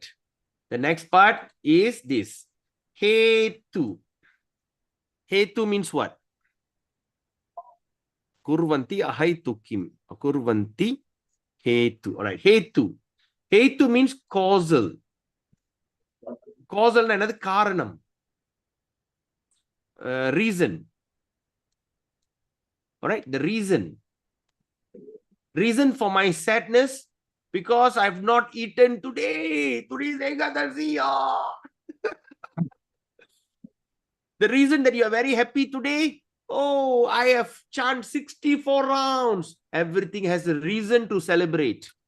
Karanam. In Malay also we call Krana. Enna karanathila sandoshama irukke? Adha karanathukku innoru artham vandu hetu. The meaning of the reason, the cause, C-A-U-S-E, cause, is called hetu. Now, Prabhupada writes there are many causes for one's sense satisfaction. There's many causes of one's sense satisfaction. They can be chiefly classified. That means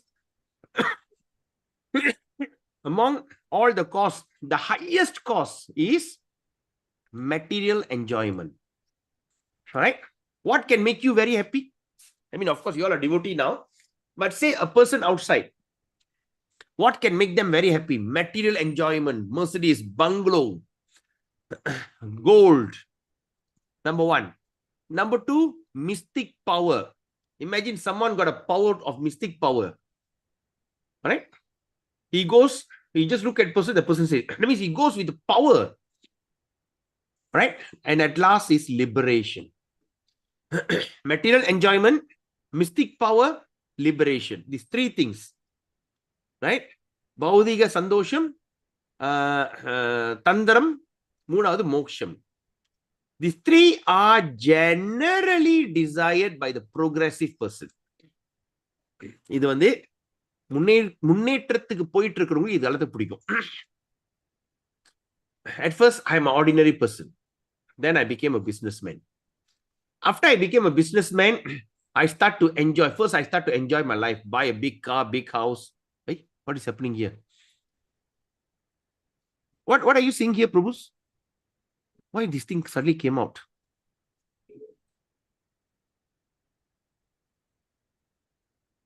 Uh-oh, where am I? Okay, can you see back the verse? Yes. Right.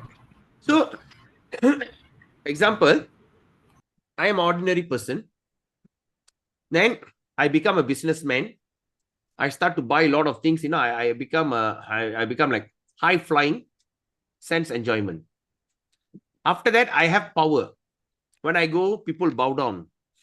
People open the door. I just sit down. People come and say, shall we start the meeting? You want power. The power or the mystic power. After enjoying all this, when I die, I want to be liberated. Yeah? Right. So, these are the liberation. These are generally desired by the progressive person. That means progressive means when I am progressing in life, all these things I want. When I want. So now I'm ordinary guy, young boy, then I go up a teenager, then I become a worker, I learn the skill, I start a business. Then after I start the business, I want to make a lot of money. After I make a lot of money, then I want to have power. Then after I make power, everything, then end of the day, I die. I go to heaven.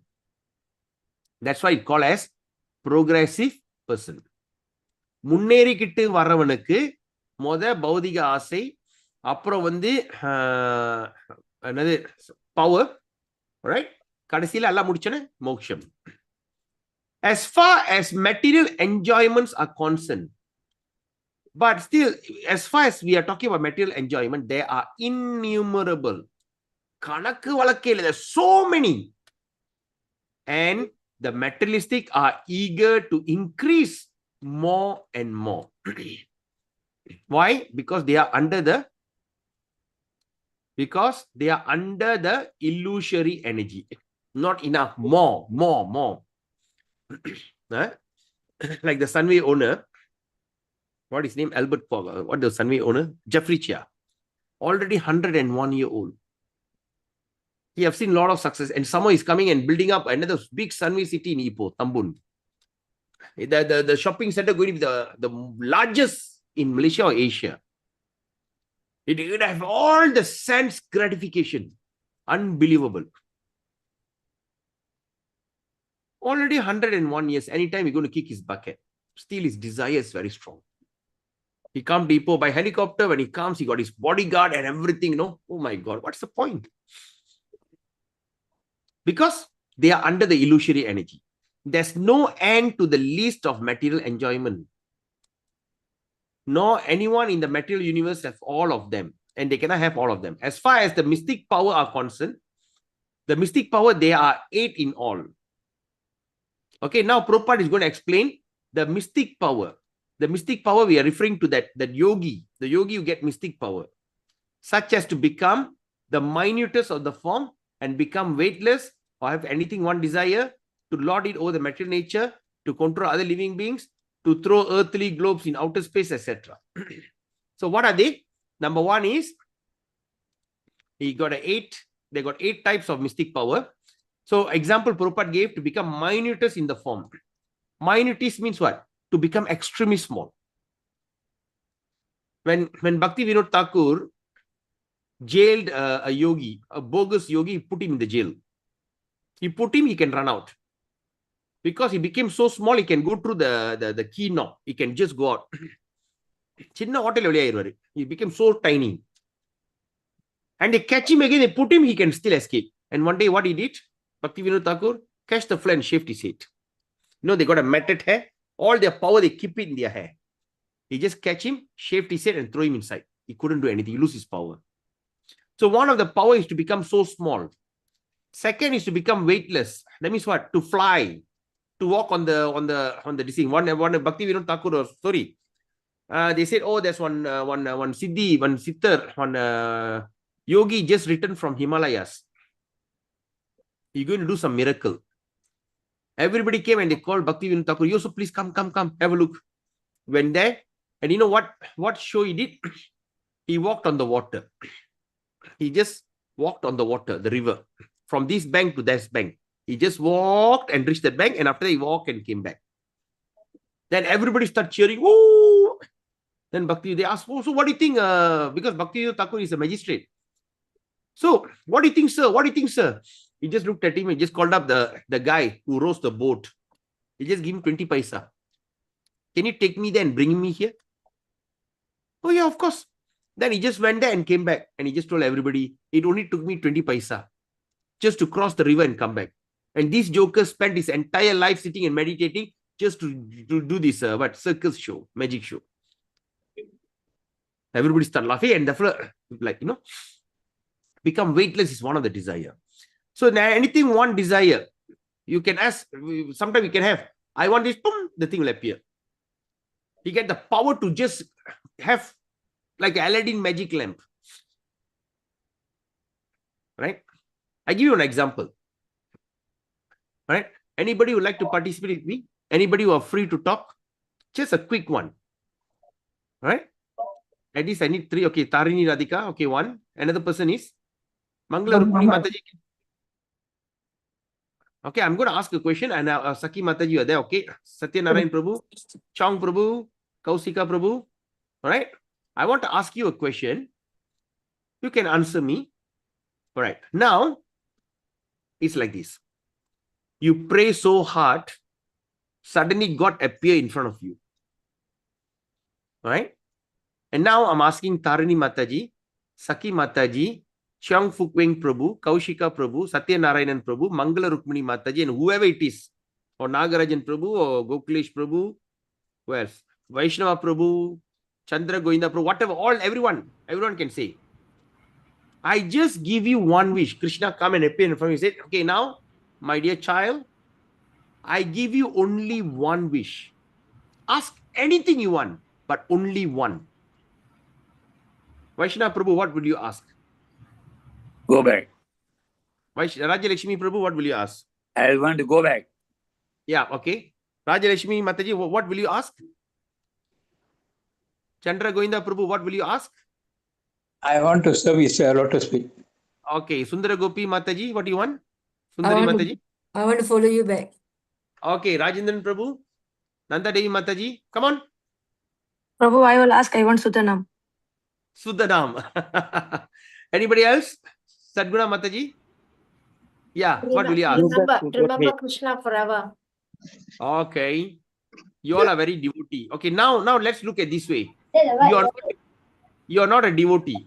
Just say you are karmi. Okay, now we play another game. You are not a devotee, but you are a karmi. Okay, what will you ask? Dark blue Mercedes. Huh? Dark blue Mercedes. Okay. Prabhu, what was the color of your Mercedes? Given, dark blue Mercedes given. Prabhu, what was the color of your Mercedes, Prabhu? Doesn't matter, Prabhu. Yeah, that's What, by the way, what was the color, Prabhu? Silver. Oh, I see, yeah. Okay. All right. How about Saki Mataji? What will you ask? You are not a devotee. You only given one wish. You can ask anything you want. இப்போ உள்ள சூழ்நிலையில கேக்குறீங்களா இல்ல முன்ன உள்ள சூழ்நிலையில நீங்க கேக்குறீங்களா? வந்து சும்மா கற்பனையில தான் சொல்றீங்க. நீங்க ஒரு கர்மி, நீங்க டிவோட்டி இல்ல. எந்த வயசுல கிருஷ்ணா கேக்குறாரு பிரபு? இப்பதான் கேக்குறான்னு வெச்சுக்கோமே, என்ன வேணும்? What will you ask? பணம் தான் வேணும் பிரபு. என் பையன் கஷ்டங்களை குறைக்கிறதுக்கு. பணம் வேணும் கஷ்டத்தை குறைக்கிறதுக்கு. கஷ்டத்தை குறைக்கணும். குறைச்சாச்சு. சக்கி மத்தஜி? பையனுக்காக கேட்பேன் பிரபு. Okay, பையனுக்கு கேட்டீங்க, கிடைச்சிச்சு. Kaushika Prabhu, you want to say something? Ask for help. Health. Okay, given, granted. Anybody else? Wealth and power. Health and money, Prabhu. Granted. Nagarajan Prabhu?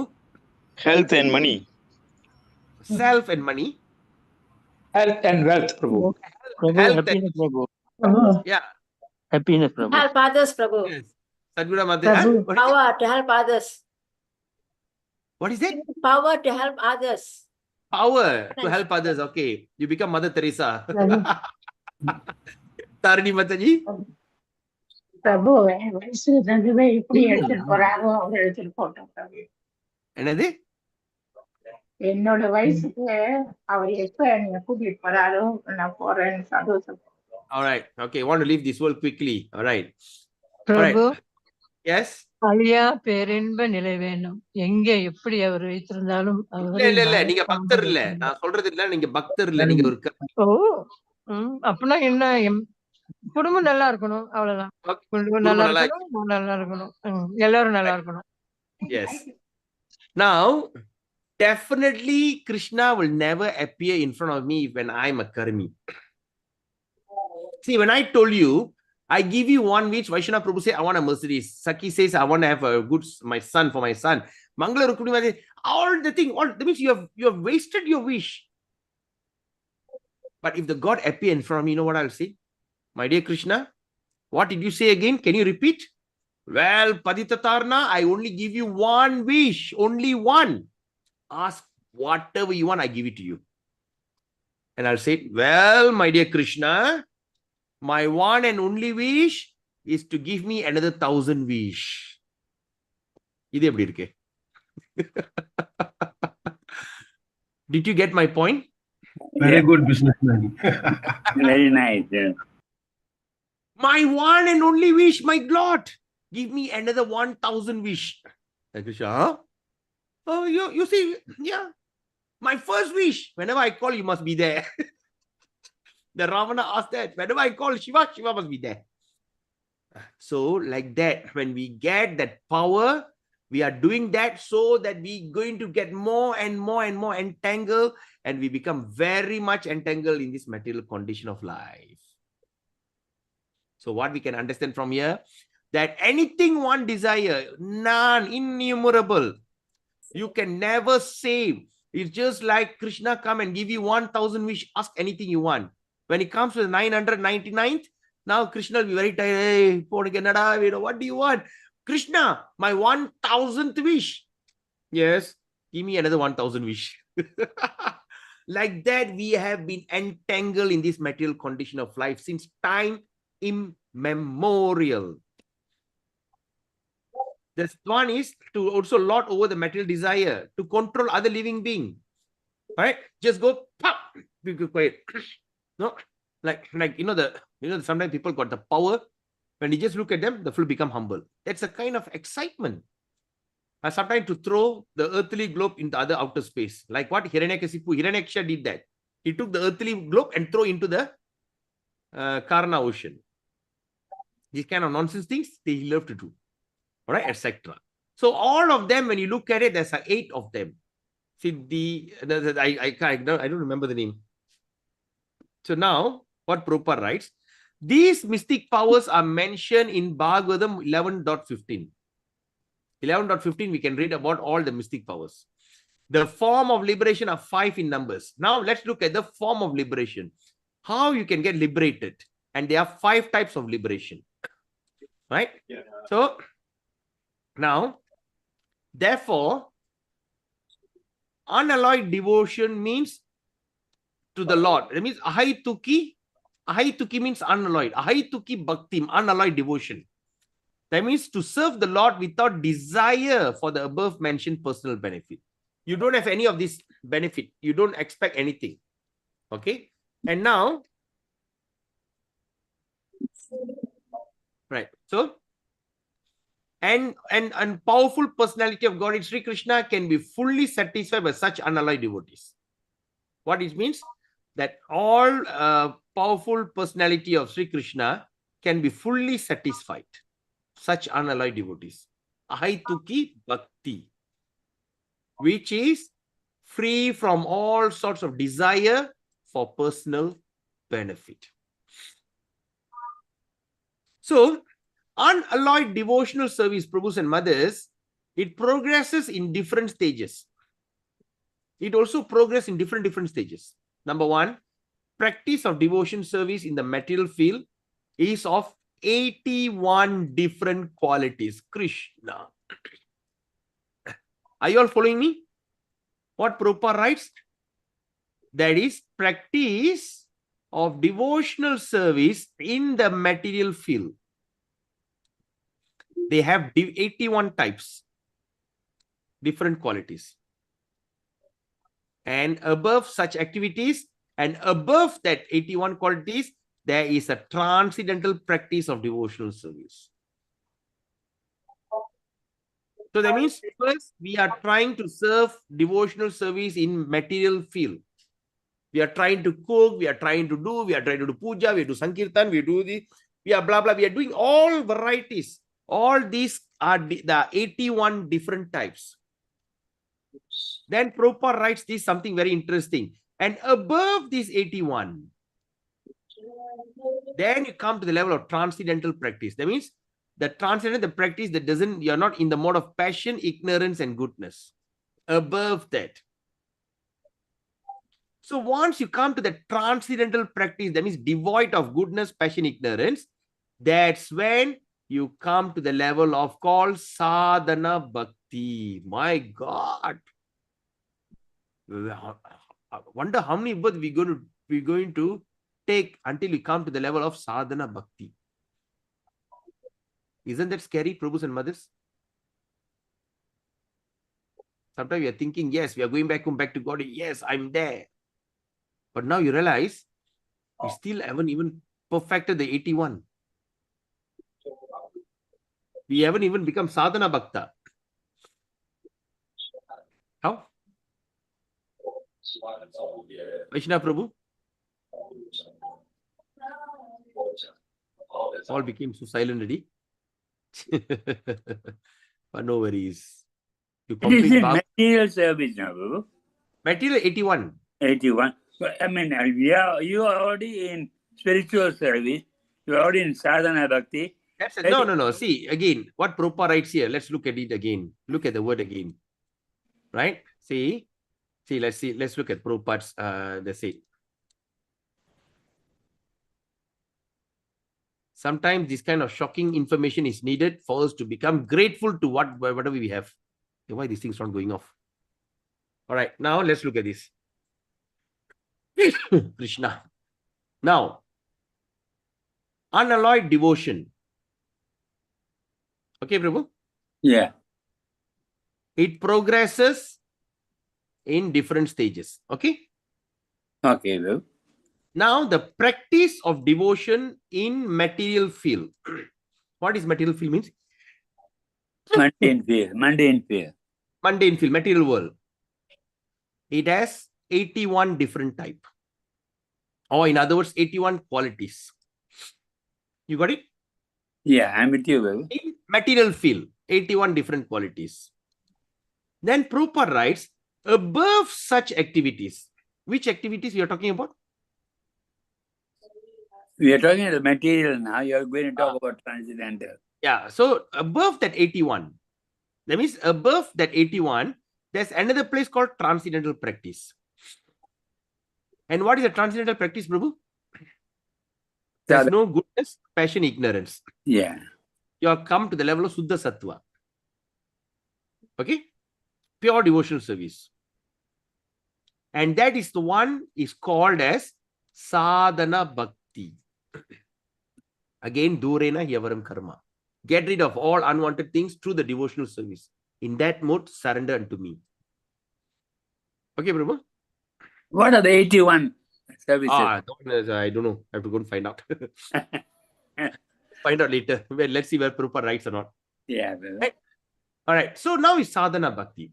And now Prabhupada explaining some interesting qualities. And this sadhana bhakti is called unalloyed practice. Okay? Unalloyed practice of sadhana, once it becomes what? It becomes matured. Once the sadhana bhakti becomes mature, right? It matured into transcendental love of the Lord. And the transcendental loving service of the Lord begins gradually. It doesn't happen overnight. It begins gradually. Okay. And developing into 9 progressive stage of loving service. Okay. It progresses into the 9 progressive stage of loving service. Loving means what? Prema.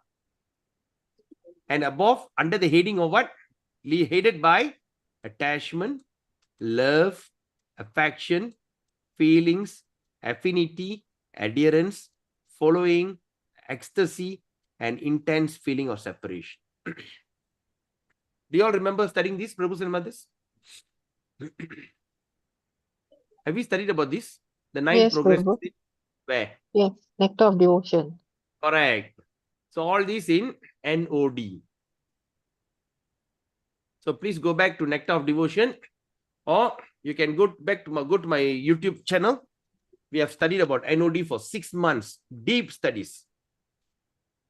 So first, after 81 qualities above, we come to the qualities of sadhana bhakti, and sadhana bhakti matures.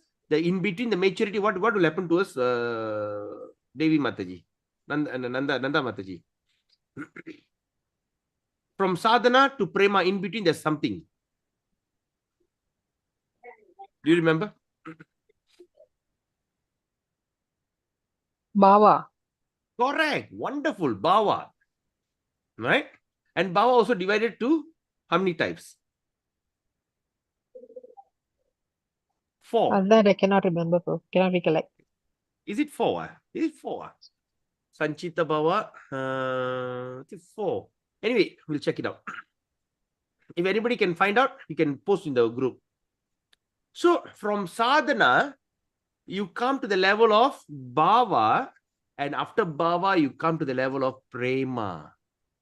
And the prema got attachment, love, affection, feelings, affinity, adherence, following the ecstasy, and intense feeling of separation. Vipralamba. I remember the last word, Vipralamba. Feeling of separation is Vipralamba. So now, Prabhus and mothers, now is the time that we should reflect our life. Am I in the level of sadhana bhakti? It's a big question mark.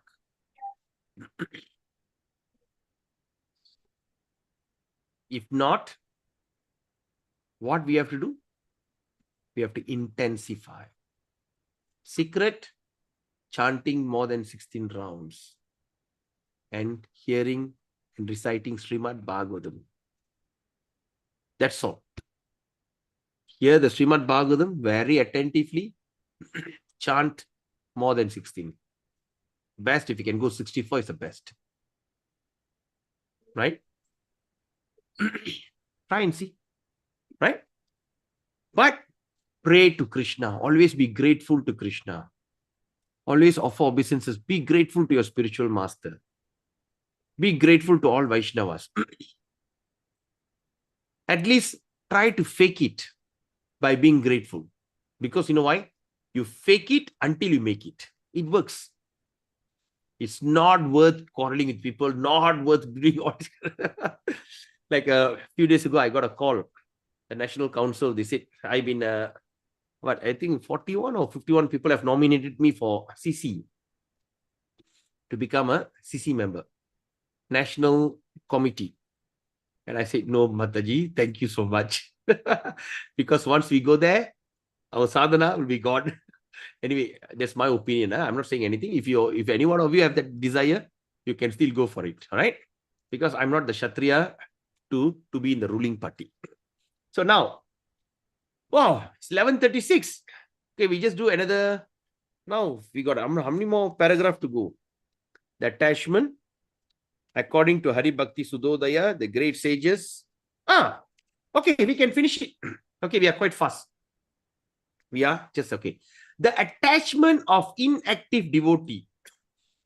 The devotee who are not active, it develops up to the stage of transcendental love for God. Right? So that means attachment of an inactive devotee, it also can develop to the stage of transcendental loving God. Right? Because attachment of an active servitor develops up to the stage of adherence. And that for the friendly devotee develops up to the stage of following. And the same also the case of the paternal devotees. This is talking about the devotees who are like, what do you call? What is the word?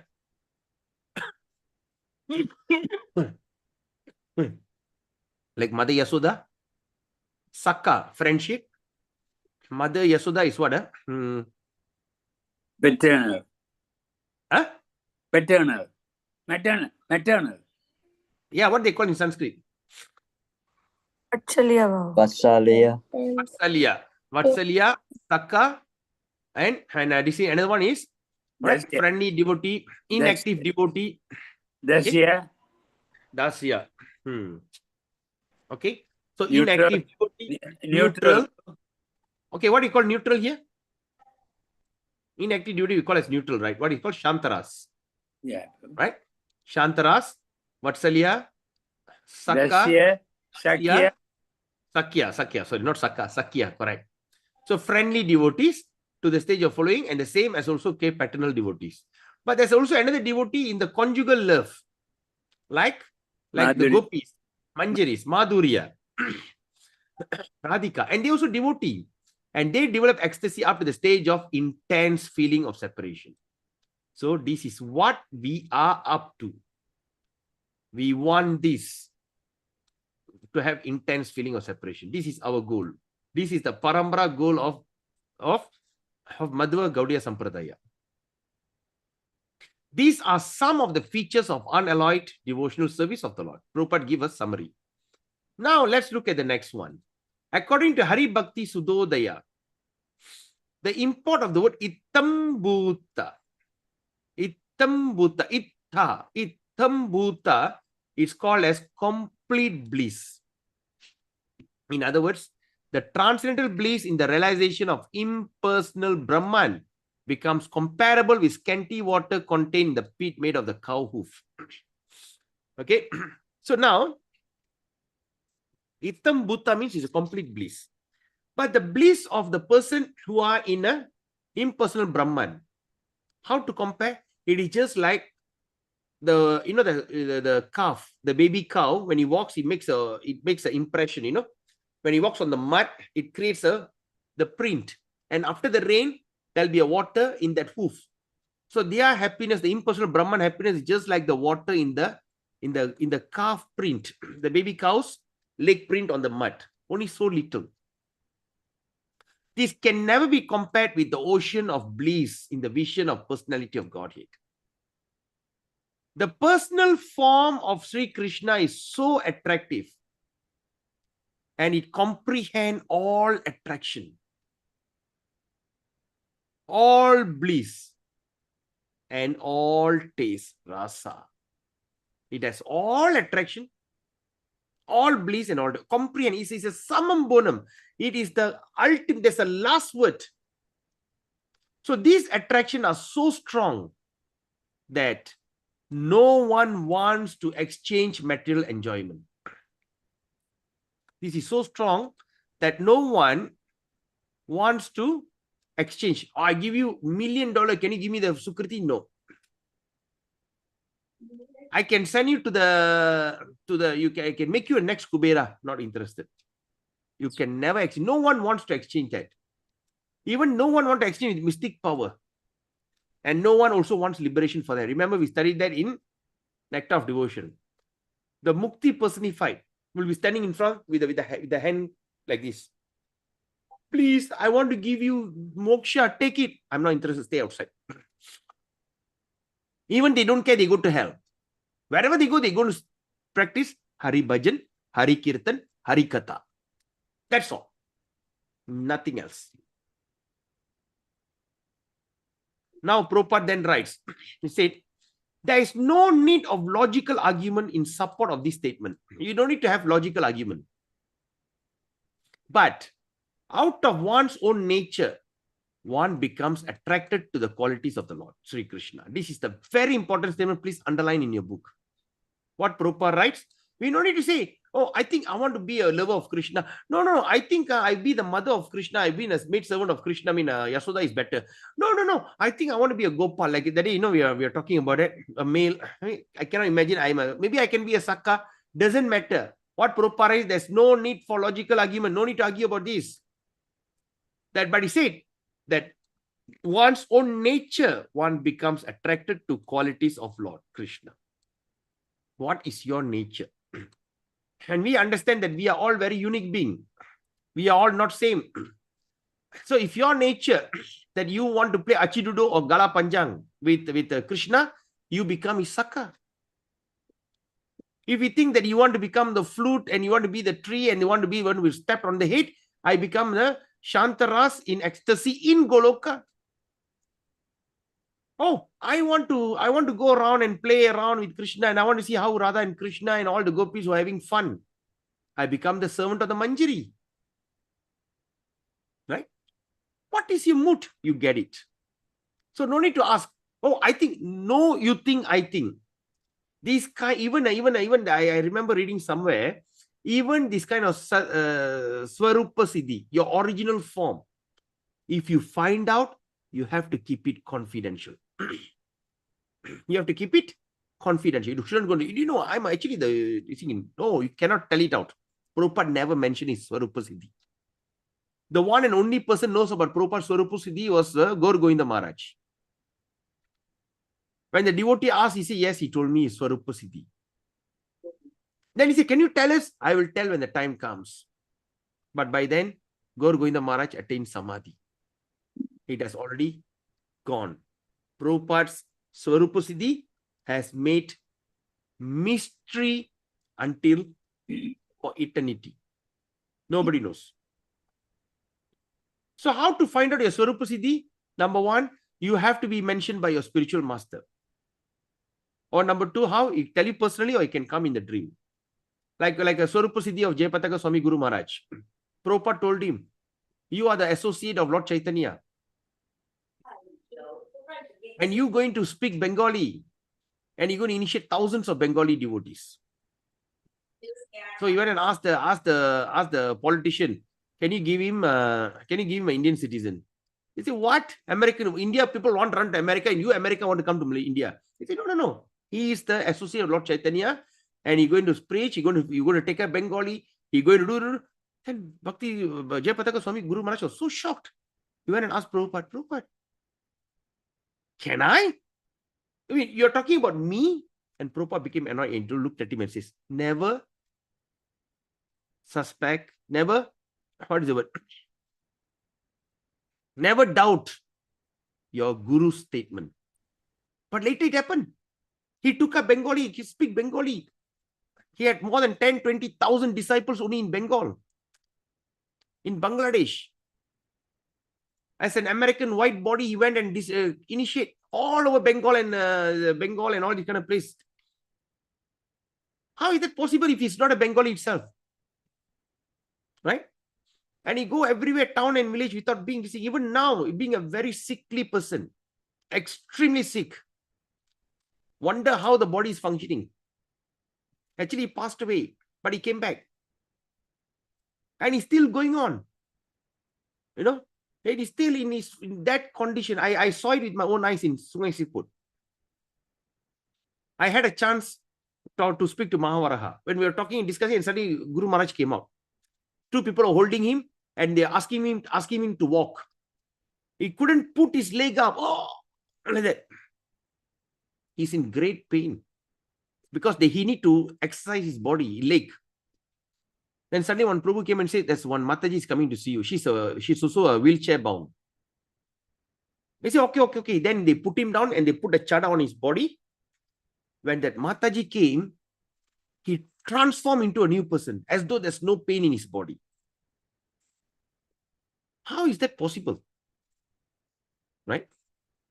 So like that. So what I'm saying is, this is all supra-human act that we as a mundane or conditioned human being, we can never understand that. We can never understand. Right? So these kind of great personalities are coming here just to inspire all of us. So like that. So that means, so he was told by Prabhupada. He knew. I cannot go and speculate. I think I'm one of the sage in Naimisharanya. What will happen if I start thinking like that? I think I'm one of the sage, you know. When Sutta Goswami and Saunaka Rishi was talking, I was one of the sage sitting under a tree. Yes, I remember. And suddenly I changed my dress and all dressed like a sage and go to Naimisharanya and sit down there. And suddenly one tiger will come and hit me and eat me up. All these bogus. So what Prabhupada says, you discover your own nature. Another person that found his own nature was Aindra Prabhu. Prabhupada came to his dream and told, you are this. Aindra Prabhu spoke about this to his confidential servitors. But that also he never mentioned a lot of things. He mentioned 1 or 2 words. Because it's supposed to be confidential. So like that. So what I'm saying is, Prabhus and mothers, let's not speculate what is going to be my Swarupa Siddhi. But whatever it is. All right. What is my attraction to Krishna? We do not need to be bogus. We do not need to try to imitate. Right? We don't need to try to imitate. The thing will come in your heart and keep it yourself. Do not go and tell everybody, you know, I don't have attraction to that, that form of Krishna. No need. Don't have attraction, keep it yourself. I was like that before. For me, Radha Krishna and Lord Chaitanya, nothing else, no one else. Right? So when I go and talk about it, I irritate others. So better don't. Anyway, that's confidential. So now we must know, Prabhupada writes, we must know for certain, is certain, the qualities of the Lord have nothing to do with mundane qualities. Right? Like somebody, oh, Saka, oh, Krishna is my friend. It's not like what you go to the field and play Achidudu or Gala Panjan, or play Guli or play kite. It's not like that. Because all of them are full of bliss, knowledge, and eternity. Sachit Ananda. There are innumerable qualities of the Lord. There's so many qualities, and one is attracted to by one quality. There's so many qualities, but one is attracted to one quality, while the others are attracted to another quality. Right? So that's why we cannot generalize. Right? So great sages such as the four bachelor devotees, Sanaka, Sanatana, Sananda, Sanat Kumara, the sons of Brahma, they were attracted by the fragrance of flowers and tulasi, anointed with pulp and of sandalwood offered to the lotus feet of the Lord. So when they follow, they say, what is this nice smell? They just follow the smell, they end up in Vaikuntha. Sukadev Goswami was attracted to the transcendental pastime of the Lord. All right. Sukadev Goswami was already situated in the liberated state. He's already liberated, and yet he was attracted by the pastimes. So this is a proof that quality of the pastime has nothing to do with material affinity. But at the same time, what happened? Same time, young cowherd damsel were attracted by bodily feature of the Lord. The young girls in Goloka, they saw the body of Krishna, they're so attracted, they become like so lustful, they become like attracted to the body of the Lord. And Rukmini Devi, we have discussed this, attracted by hearing about the glories of the Lord. Keep listening, she fell in love. And Lord Krishna attracts even the mind of the goddess of fortune, Lakshmis. He attracts the special cases, the minds of all young girls. He attracts the mind of the elderly ladies by paternal affection. He attracts the minds of the male in the humor, servitude, and friendship. Okay. Even attract the male. The word Hari conveys various meaning. Hari got a lot of meaning. But the chief is what? That he vanquishes everything inauspicious. Hari got many meaning, but one of the main important meaning is he remove, vanquish, burn to ashes, remove everything which is not good, inauspicious. அதாவது தமிழ்ல தரித்திரியத்தை விளப்பவன் Hari. தரித்திரியம், inauspicious, தரித்திரியம். நம்ம வாழ்க்கையே தரித்திரியமா இருக்கு. எல்லாம் அப்படி இருக்கு. என்ன தொட்டாலும் போனா காக்கா தாண்டுது, காக்கான்னு கத்துது, போனா பூனை தாண்டுது. ஐயோ என்னடா காலையிலே தரித்திரியமா இருக்கு. First thing, chant Hari, Hari, Hari, Hari, Hari. It removes all inauspiciousness. Daritriyate Velapavan Hari. And second meaning, takes away the mind of the devotee. He don't only vanquish that, he even also take the mind away. He's a Hari means he's also got another name called as thief, Thirudan. He take away the mind. He steals the mind of the devotee. Then he awards pure devotional love. I hope that all of you still have that thing that I've made. All right. Where is it? How come can't be seen? Right. The thing that I've made for all of you. What they call? The mind mapping. Gopal Guru Goswami's explanation in the mind mapping form. I've made and I shared with this thing. Please photocopy and read it every day before you chant. All right. There you see. First is Hari. Then Hare. Wow. If you just can meditate on Hari and Hare, you can have a very strong attraction to the chanting. By remembering the Lord in acute distress. That means when we can simply remember the Lord in a terrible distress moment. Acute distress when there's no options. When you're stuck and the water rising to the neck, you're going to drown. Just like what happened to Gajendra. when there's a forest fire, when all the fire is coming near, when the moment a person going to be executed, death sentence, when he was about to be sentenced. What's the story? I forgot the name. In Chaitanya Charitamrita.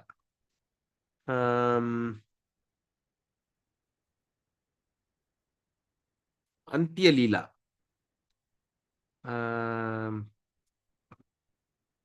I suppose, what is his name? Do any one of you remember that pastime?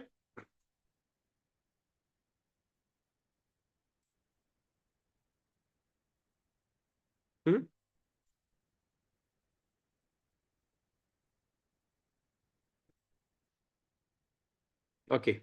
Anyway, I don't remember the name. But the Leela is, he was about to be sentenced to death. They put the spear like this, all upside down. They hold him on the dais and throw him down. They will just poke any part of the body. Horrible death.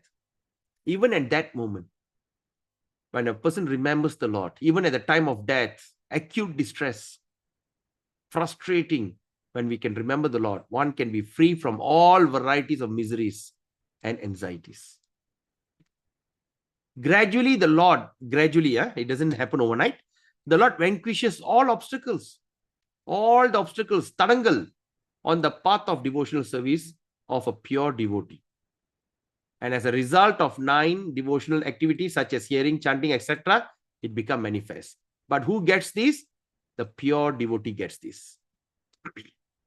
But we as a sadhaka, we have to pray and beg and cry to Krishna. Cry to our spiritual master. Beg spiritual master. Beg. Read Bhagavatam day and night. Right? So, this thing. By his personal feature and the attribute, the Lord attracts the psychological activities of the pure devotees. Such is that attractive power of Lord Krishna. The attraction of so powerful, that's why the word Krishna means all attractive, that a pure devotee never hanker for anyone other than the 4 principles of religion. Any of the 4 principles of religion, what is that? Dharma, Artha, Kama, Moksha. Once they get attracted to this, they are not bothered about Dharma, Artha, Kama, Moksha.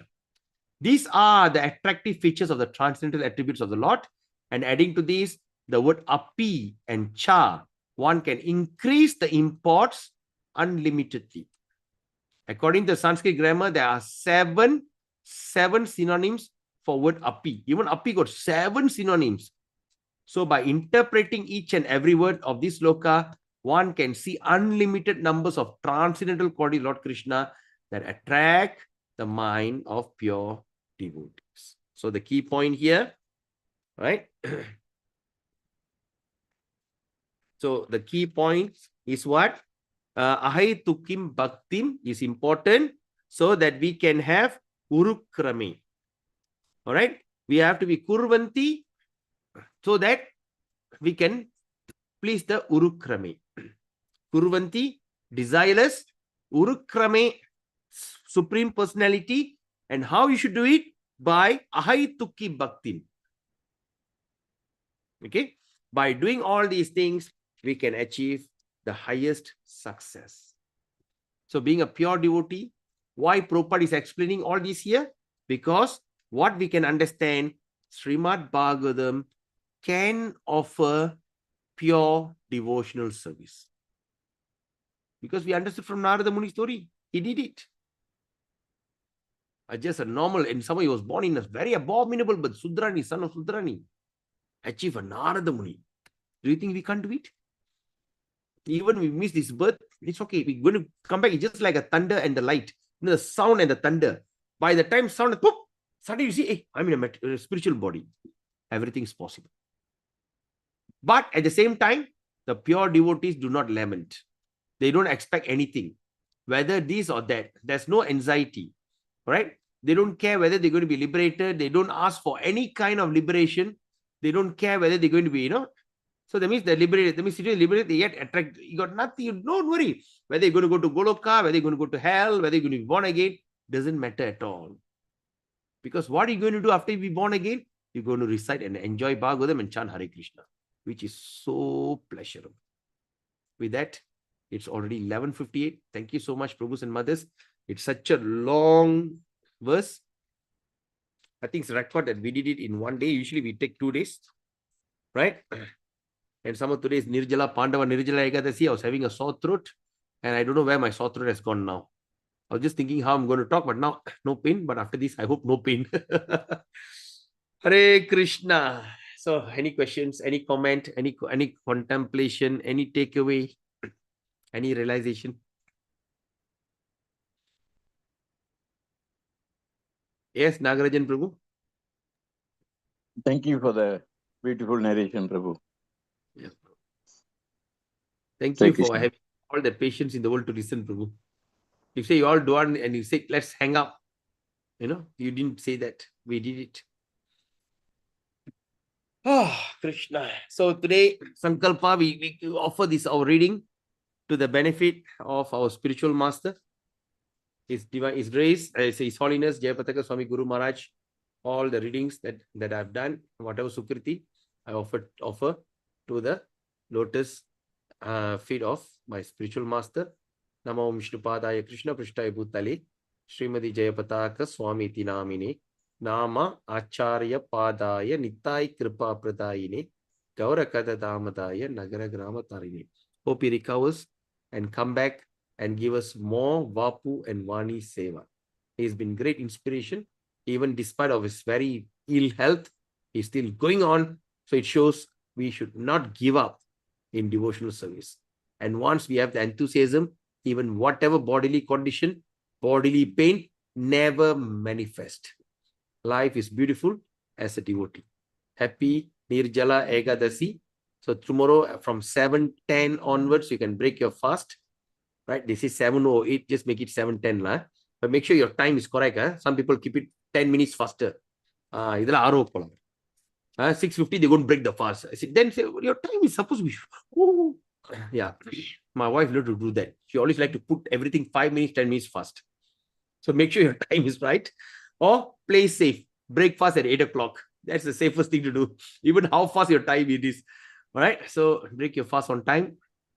And today there's a lot of functions are going on. There's a 24 hours Japathon happening online. If those who are free, you can join in.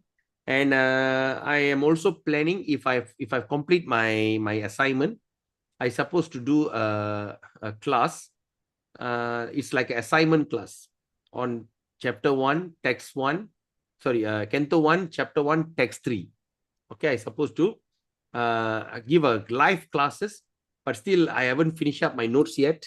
That I need a note, not like this. You cannot talk spontaneously. You need to have notes. So if I try to do it as soon as possible, if possible, if I'm done, maybe tonight we can all meet up. If you're free, just 1 hour class, maybe 8 p.m. to 9 p.m. I just do the presentation and get the thing and send to them for evaluation.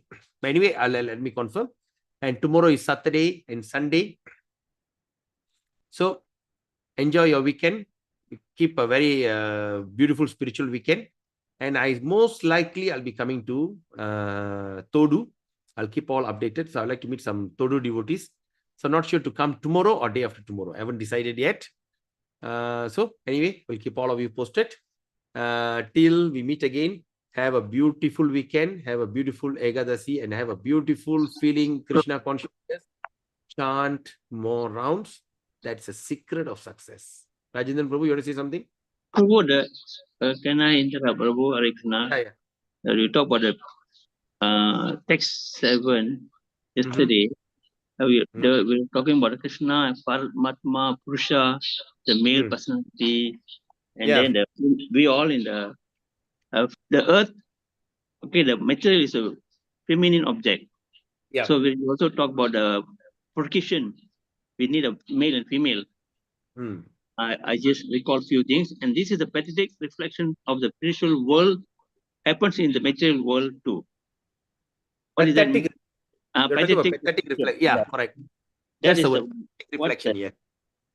Pathetic reflection means upside down.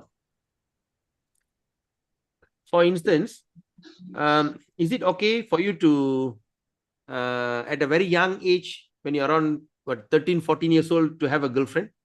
Is it okay? Yes, Prabhu. Is it okay? Is it okay to have a girlfriend at a very young age, Prabhu? 10, 11, 12 years old. Is it okay? Rajendran Prabhu. Are you there? Hello? No, I'm asking a question. When a person is around 8, 10, 11, 12 years old, it's okay to have a girlfriend. It's not so auspicious, Prabhu, at that young age to Okay, have a now, girlfriend. secondly, when at that age, you take your girlfriend into the forest and play around with, to have this dating in the forest at the middle of the night. Is that okay? Not auspicious. No, whether auspicious or not auspicious, it's not okay. Correct or not? Yes. But not in okay, Goloka, all is okay. Oh. You got it? Oh, that is okay, Prabhu. I understand, Prabhu. So that's why we call pathetic reflection. Everything that we find it here is no good. There is good. Okay, good, Prabhu. Yes, Prabhu. Now I understood, Prabhu. Very nice, Prabhu. Very nice. Pathetic reflection, yeah. That is pathetic, huh? Pathetic. Everything reflects. Terbalik, songsang. Terbang songsang. Everything is songsang here. All terbalik. The other word, perverting, perverted, also same meaning. Yeah, perverted means something that is perverted. Of course, I understand what you're asking. There's but perverted, but another meaning is called like disgusting or cannot be understood. Okay. Okay, let me get the proper word. Sorry, Prabhu. I all recap.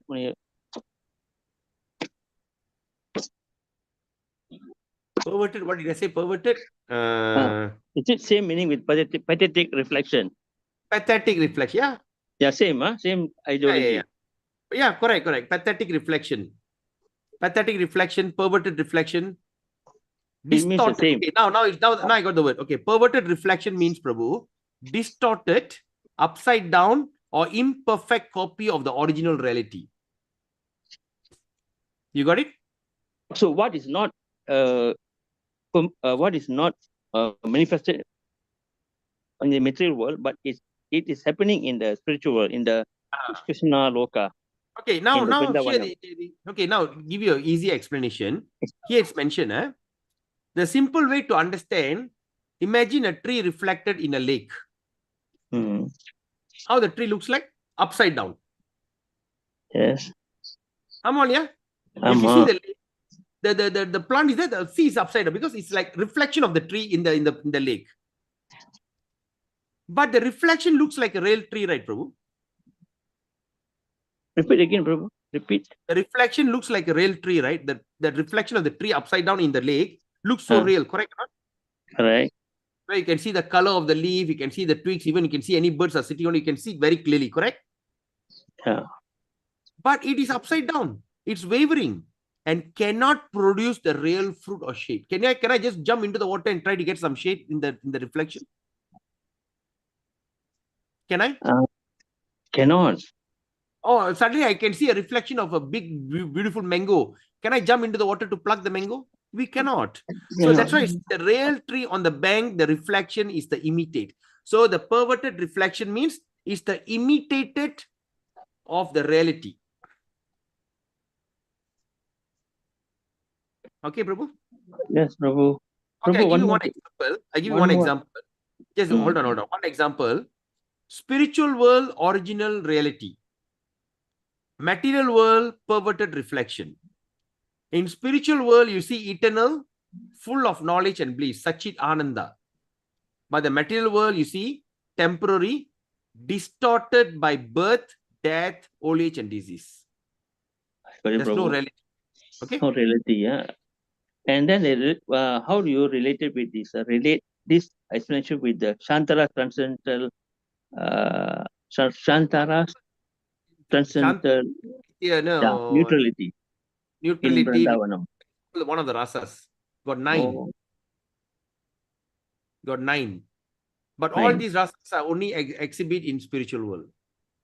Okay, Prabhu. Even in this material world, we can have a small glimpse of it. Because you cannot, your material body cannot accept to the level of prema, to that level. You come to one level, you have to give up and go to the actual place to express your full prema. Okay. In other words, Prabhu, Shantara's translation only happens in Vrindavanam. Yes, No, it correct, can Prabhu? happen anywhere. It can even happen in Vaikuntha also. Not in the material world. Material, yes, Shantaras, like a mad flow on the road. Just now we read. The lunatic, drunkard, and he wrote a band, but the Karakaranga, Undilame, Soranalame. Yes, Prabhu. Just now we talk about the urchins. They are drugged. You know, the hippies, after they take drug, they lie on the road. All this is Shanta. Shantaras. Okay, Prabhu. But in the artificial form, they are artificial, yes. Yes, Prabhu. Okay, Prabhu. Understood, Prabhu. Okay. Thank you, Prabhu. Hare Krishna. Hare Krishna. All right. It's okay. So it's already 12:09. Thank you so much for a wonderful moment of time. I hope that you can just think about some, what is the best takeaway you had. You can share it in the group. Saturday and Sunday, we can have a good discussion about it. So today, please go on chanting more and more rounds. Today is a very nice day. And tomorrow, you break your fast. Then after that, having feast. Then Sunday. All right. Until we meet again on Monday morning, same time. Till then, have a beautiful, wonderful weekend. Vancha kalpatruvescha kripa sindhubevacha patitanam pavinibhyo vaishnavebhayo namo namah. Gantar Srimad Bhagavatam ki jai. All glories to the assembled devotee. Hare Krishna. Have a nice day. Thank you, Hare Prabhu. Krishna. Thank you very much. Hare Krishna, Prabhu.